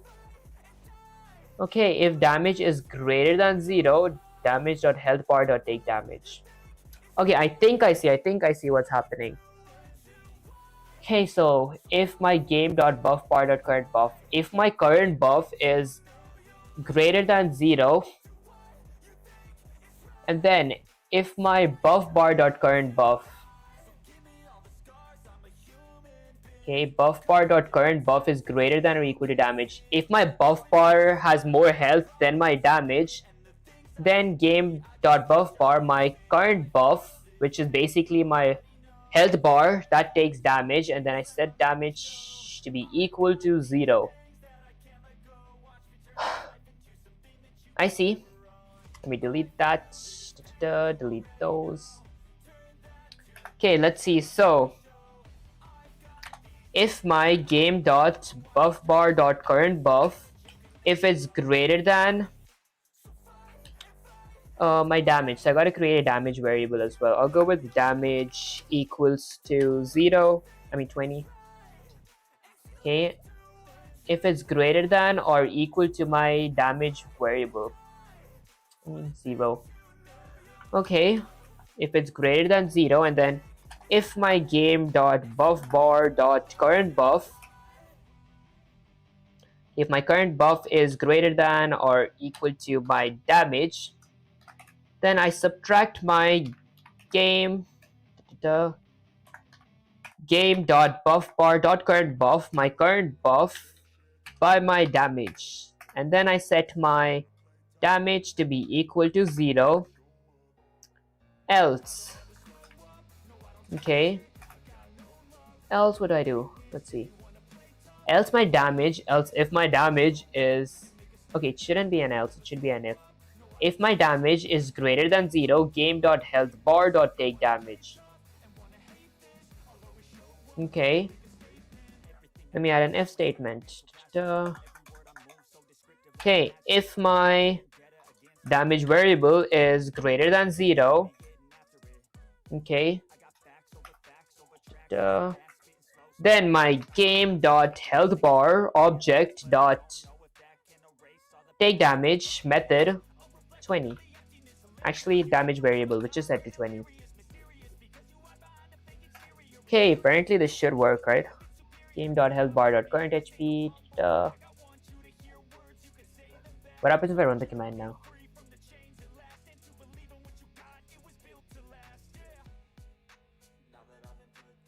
Okay, it honestly doesn't like.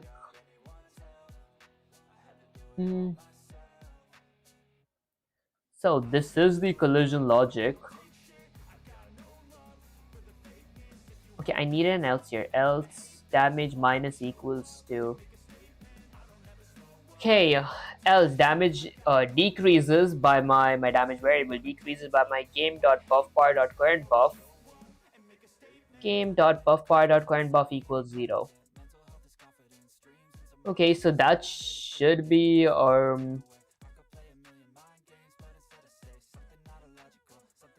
wait, did I like write something wrong? So buff absorbs damage first.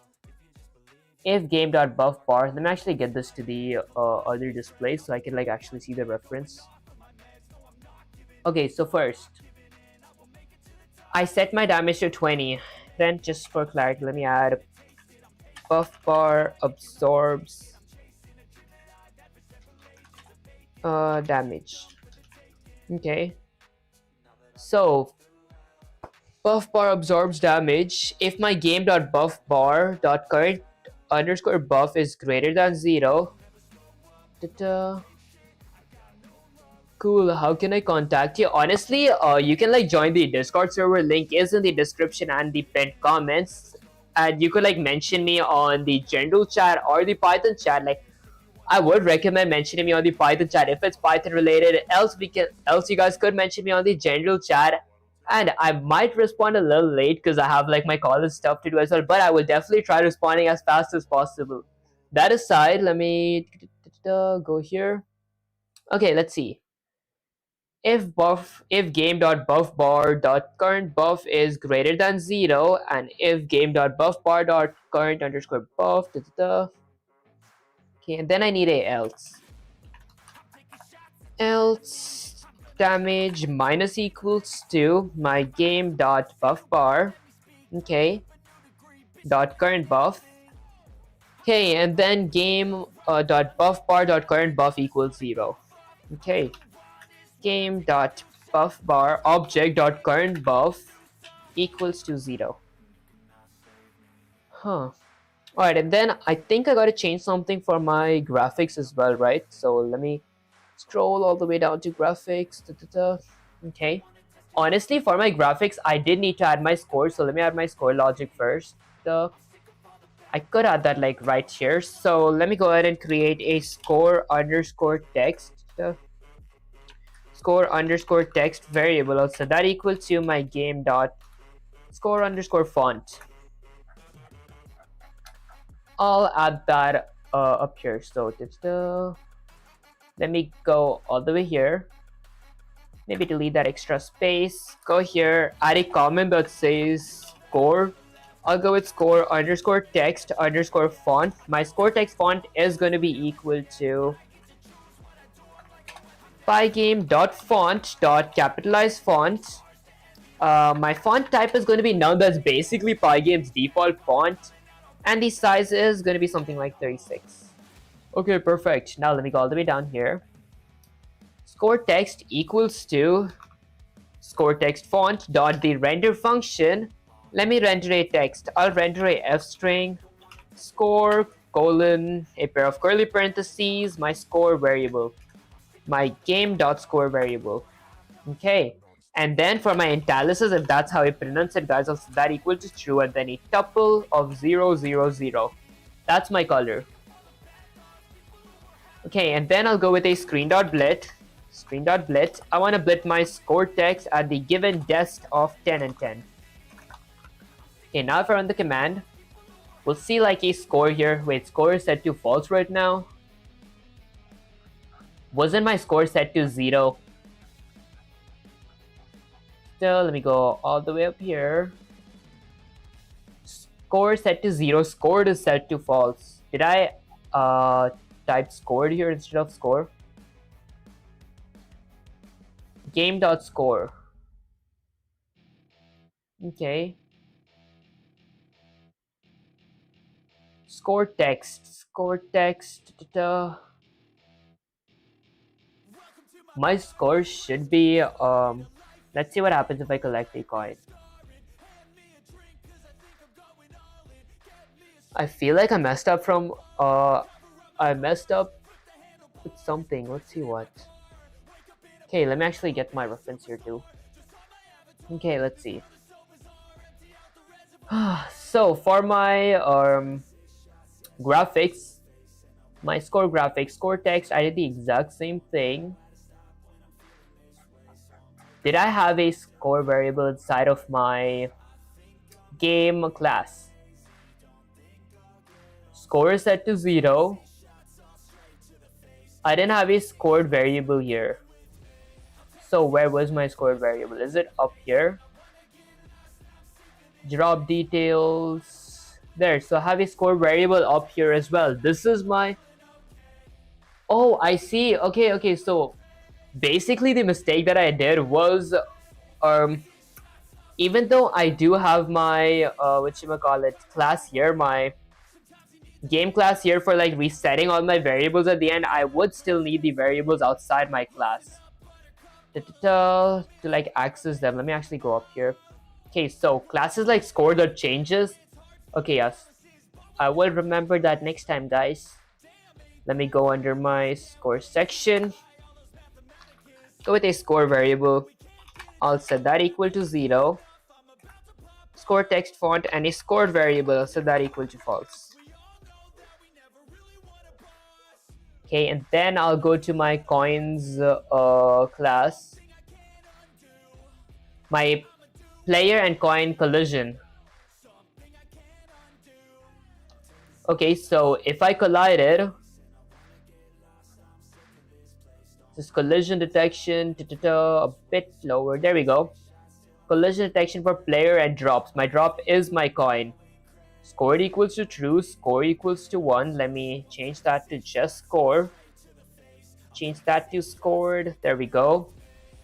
And now, in my game class, let me go ahead and remove my under my scores. I'll remove my score equals to false. I think I might need that. Okay, so I have score equals to true here, else score equals to false. So once I collect the coin, my score is automatically gonna be false. So I wouldn't need this. Okay, perfect. Now, under my graphics, let me change this to regular score. Now if I run the command, there we go. If I collect the coin, score is 1. If I collect this, okay, perfect. Let me take some damage, try eating the meat.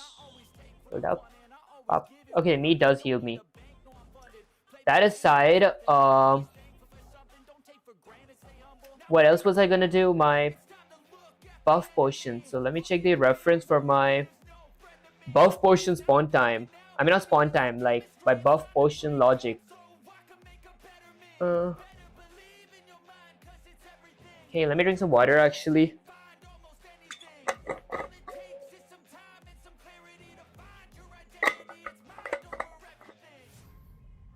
Alright, so my buff potion I gotta go to my buff bar class. Okay, it's set to false. For my define buff activate, okay. Now let's go to my player and my buff potion collision logic. Buff potion spawn logic, collision detection for HP buff potion, okay. I iterated over my potions list. I added offsets, overlap, I did that. It should be correct. Okay, honestly, let me go with the control C. This is my original code. Let me paste it here. Sensei, this is a different code. Can you scan it properly? ... Here the buff logic works perfectly. Although in the code that I'm working on right now, the buff logic seems to be messed up. ... Actually, let me add a bunch of spaces. Get Sensei there. Go to my current code. Control A, Control C. Get Sensei back here. Paste it. Send it. Let's see. Now I see exactly why our buff logic is broken in the second code. Listen carefully, Vivek, because this is a rookie trap. I don't want you falling into it again. The buff bar.update logic is completely inverted. Define buff if self.activate. Look closely. Time.time minus self.start time is less than or equal to 5. This is true for the first 5 seconds. So your code is zeroing the buff immediately when it's supposed to be active. Okay, you want it to stay active for 5 seconds, then turn off. You need define update self if self.activate, okay, is greater than. I have it less than. Notice the greater than and less than or equal to. This is why the buff disappears instantly in your game. Misnamed mention. Okay, you call it active underscore buff instead of activate buff. Not a functional issue, but confusing when you read it in code. Buff dictionary key issue. Self.path. That's 1,000. That 1,000 is insane. It should be 100. Otherwise, your buff hits 100 max. Okay. Drawing issue. Game.buff underscore bar.draw screen. You never pass the hero's rect. Okay. In your working version, you do. This ensures the buff bar floats above the hero correctly. Right now, it probably draws in the wrong spot. In summary, to fix your buff system, change update. Okay. So, basically, was it silly mistakes? Let me change that to 100. Okay, and then let's go to my buff bar collision logic, which should be somewhere here. There we go. Actually, my buff bar class. So let me go to my buff bar class. Activate buff. This was messed up. This should be greater than 5. Okay, now if I run the command, what happens if I collect that? Okay, my buff bar. Okay, it does take damage, so that greater than was the issue, although I wanted to spawn only when I collect these stuff. I think I'm smart enough to do that myself. Okay, under my graphics, maybe let me add some space here. There, okay, under my graphics, when I draw my buff bar update, let's see. Game.health bar, buff bar.draw screen. If I won't actually draw this here. Let me copy that, delete that from there, go to my buff bar logic, which is right here. There.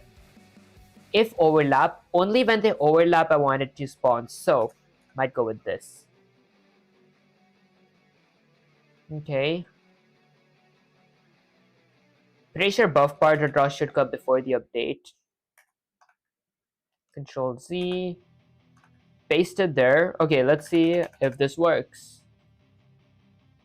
I don't have it yet. When I collect one, I get it for a split second. Okay, maybe I exit outside the if statement. I mean outside the overlap, right? Wait, in this case I would already have it. Yeah, I already had it.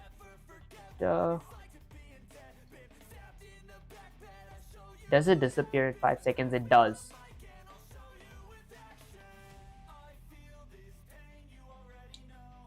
Okay, let me copy that. Wait, actually, let me go with Control Z. What if my... Let me copy that. What if... Indent this. Okay. What if my update comes before my buff bar draw?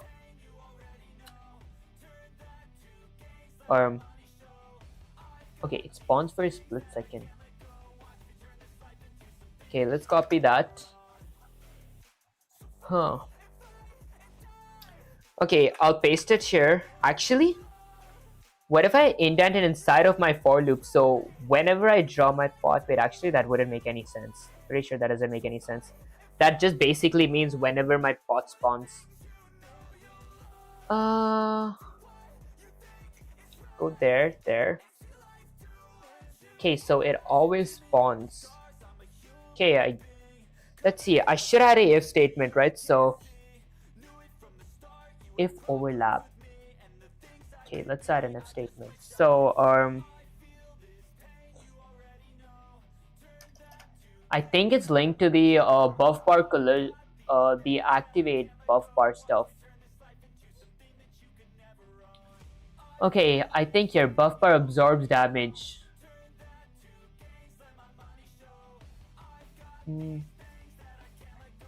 Okay, I feel alright, guess we are Sutsai.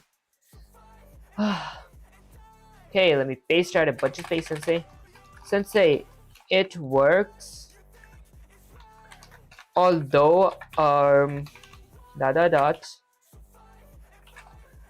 want the buff bar to only spawn when I pick the potion and then disappear after 5 seconds or when its HP is 0. Wait, hold up. I think I might know it in that case. I think I might know.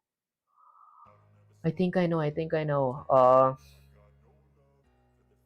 Let's go with an if statement.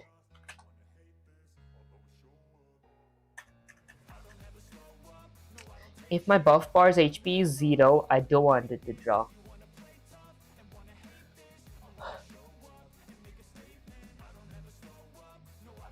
Wait, it says activated, right? So wait, hold up. Where's my activate gone? Meals.draw. There we go. If overlap. If my game.buffbar.current buff is less than or greater than or equal to 0, buffbar.activate. Okay. What happens if I run the command now? Uh,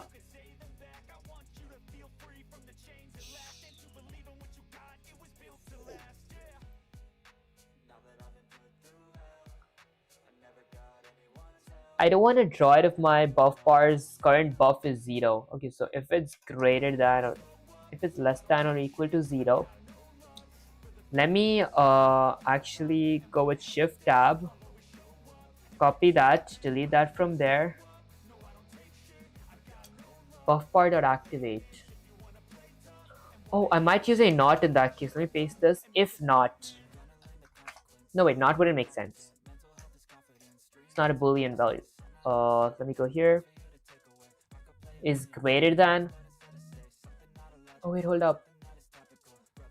If my buff bar, if my game.buffbar.current buff, if my current buff is greater than or equal to 0, I don't want to draw this. Is less than or equal to 0.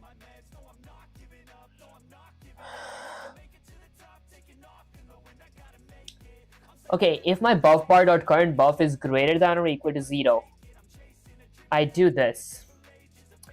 I only wanted to draw if my is greater than or if it's less than or equal to 100.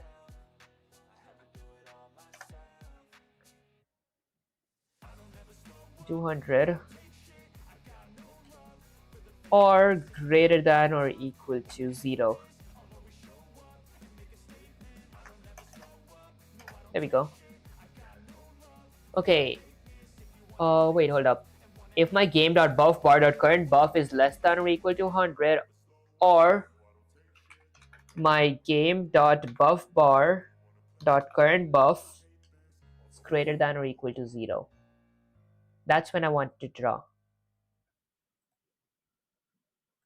It's greater than 0, not equal to.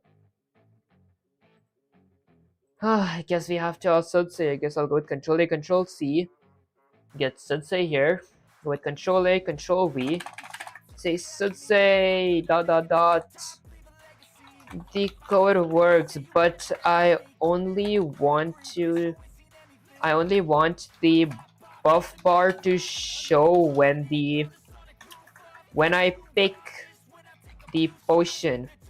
Once the 5 seconds is over or my buff bar's health is 0, I want it to vanish.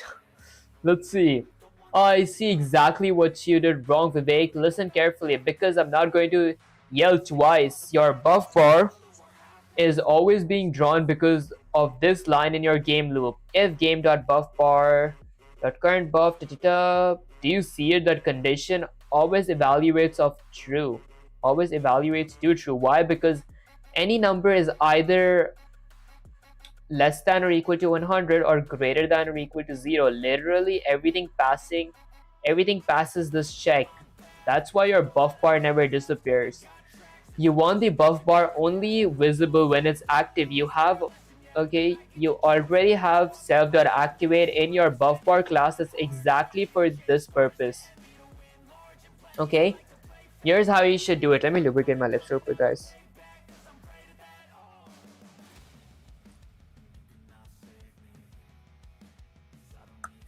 If game.buffbar.activate, game.buffbar.updates, game.buffbar.drawScreen. This way it only draws while the buff is active for 5 seconds. Also double check your spawn logic. You're calling game.buffbar.update inside the draw condition. That's fine if you wanted to update only while active, but otherwise could separate update and draw like a proper pro. Okay. If game.buffbar.activate. Okay, I guess let's get Sensei here. Let's do a bunch of Control Z's. Excuse me, guys. Okay. And then let's go to the if statement under my collision. Okay, my buff absorb. I gotta go to my activate this thing. So let's see. You want the buff bar only visible when it's active. You already have self.activate in your buff bar class. That's exactly for this purpose. So I gotta go to my buff bar class. I have self.activate the if game.buffbar.activate.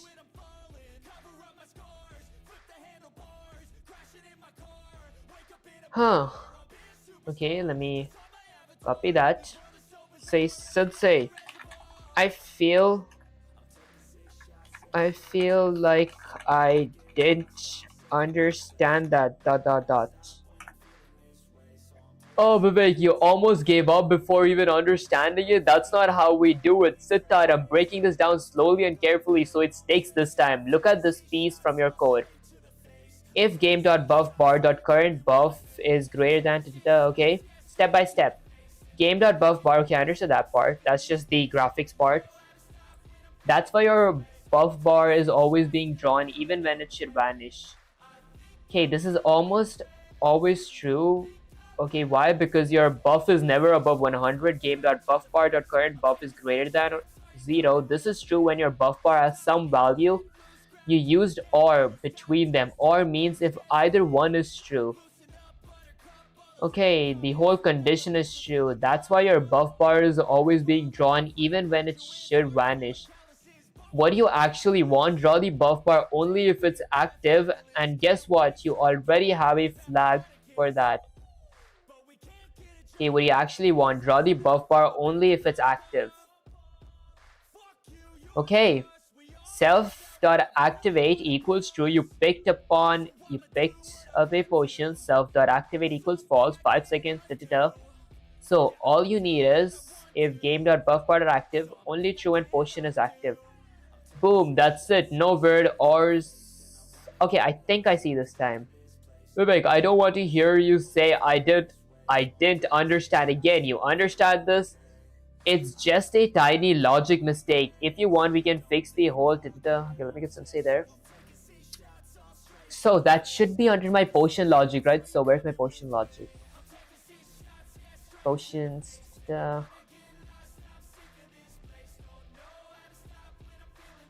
Player drops. This is coin logic. Player detection.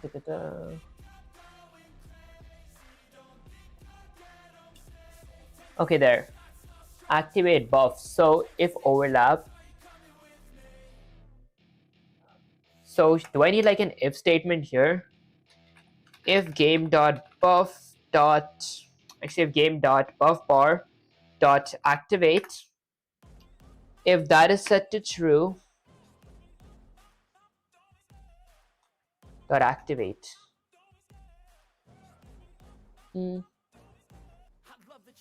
Only active and potion is active. Do I have a active method?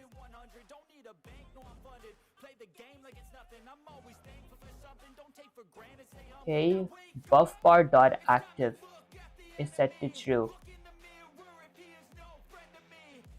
So game.buffbar.active. Activate. If that is set to true, game.buffbar.update. Okay, and then game.buffbar.draw. Game.buffbar.draw. Actually, I feel like what would happen if I add that in my graphics logic, because it's related to drawing. Let me actually delete those. Paste it here. Let's see. Okay, it's not there. If I collect that, I get the buff bar. My buff bar takes damage. After 5 seconds,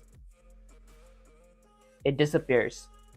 Okay, it works. Although I do not take credit for this question at all. I need to work way more on this code. That aside, let me go to my drop delay or my delay details. Drop delays. I'll change that to 10 seconds. Now, let me go ahead and try to win, because I'm pretty sure there's something messed up with my win logic. I know how to fix that. That's like an easy fix. Okay, that's 2 coins. There. Now that I have my buff bar, I can like just rush towards coins. And there are a lot of meats. I gotta decrease the meat spawn time because meat spawns like very, very quick. Okay, I just want to check my win logic. There we go. Maybe there, coin. And there. Okay, 10 coins. Let me go all the way up to my win screen. So, let me go in my game loop. Okay, so on my game loop, I have if statements. If my game dot score is greater than, if my regular score is greater than or equal to 10, okay, let me indent that. Game.game1 equals to true. I should use game.score honestly. Let's try. Okay, I'll go with a control Z. And then for my drawing, let me change that to game.score. I changed it to regular score because my game.score said false. Why does that say false? If I go to my reference code here, it says game.score.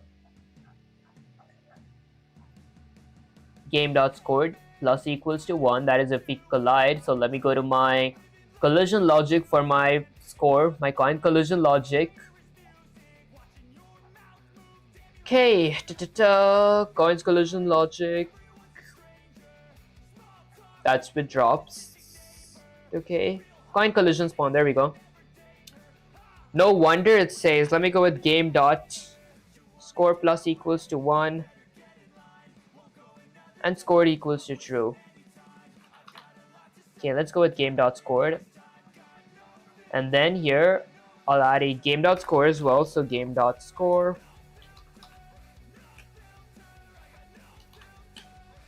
Self.score. Okay, self.scored equals to false because I haven't scored yet once I reset my game. That aside, let me go all the way up here and remove these now. Perfect. Okay, now if I run the command, that shouldn't say false, it says false.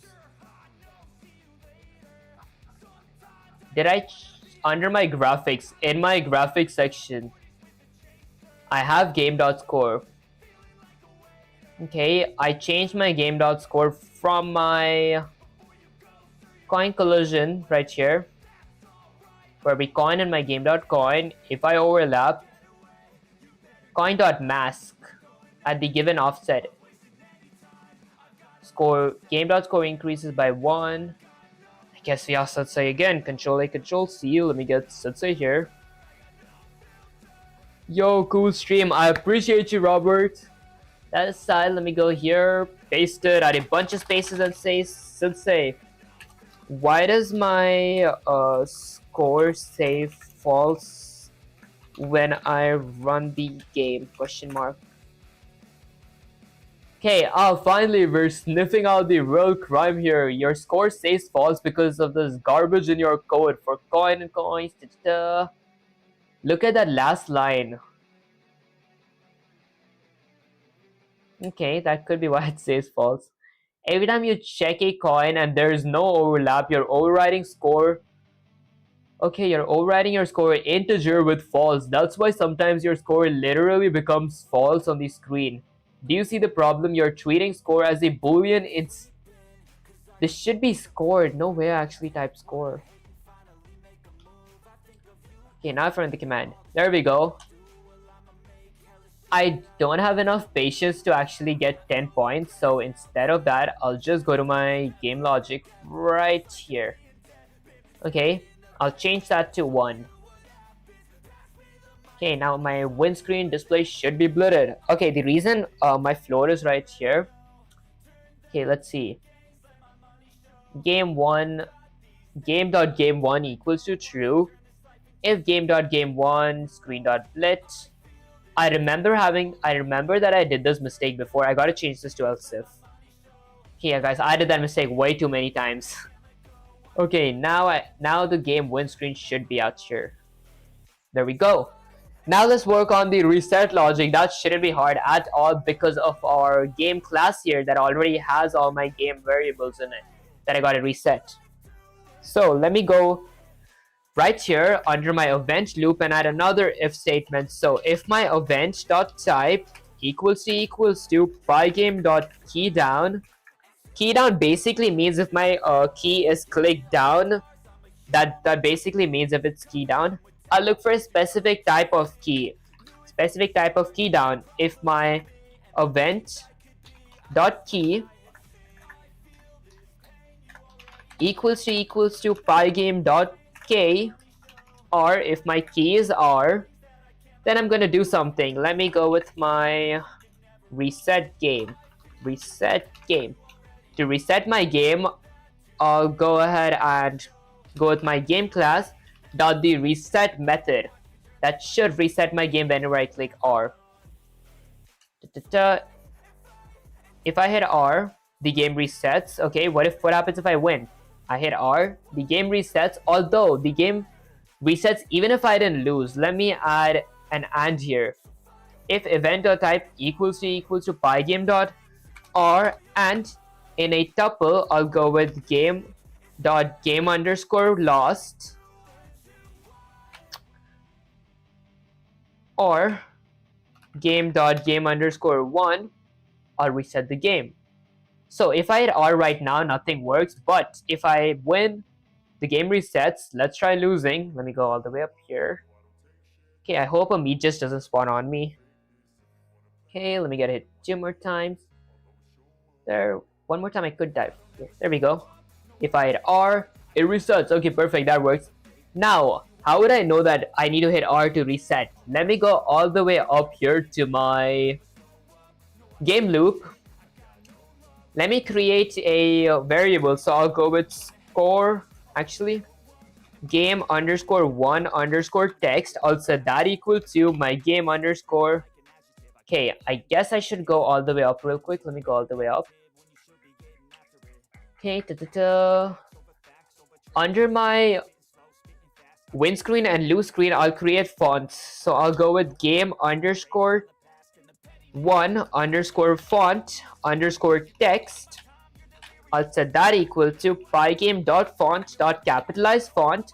My font type will be none. That's basically pygame's default font. The size will be 50. I'll do the same thing. Let me copy that. I'll do the same thing for my loose screen. I'll paste it. I'll just change game underscore 1 to let me go with Control Z to game underscore lost. Okay, perfect. Now let me go all the way down right here. Okay, if game underscore, so I create a variable called game1 text. I'll set that equal to my game underscore 1 underscore font underscore text dot render, the render function. I'll render a text. The text is going to be something like U1 exclamation. Press R to restart. Okay, and then the italicus, if that's how you pronounce it, is going to be set to true. The color is going to be black. Okay, and then let me blend it on my screen. Okay, so I'll go with screen.blit. I want to blit my game1 text, game underscore 1 underscore text at the given depth of 150. Honestly, I'll go with something like 180 and 40. And then I'll do the same thing for my loose screen. So I'll go with a game underscore lost underscore text.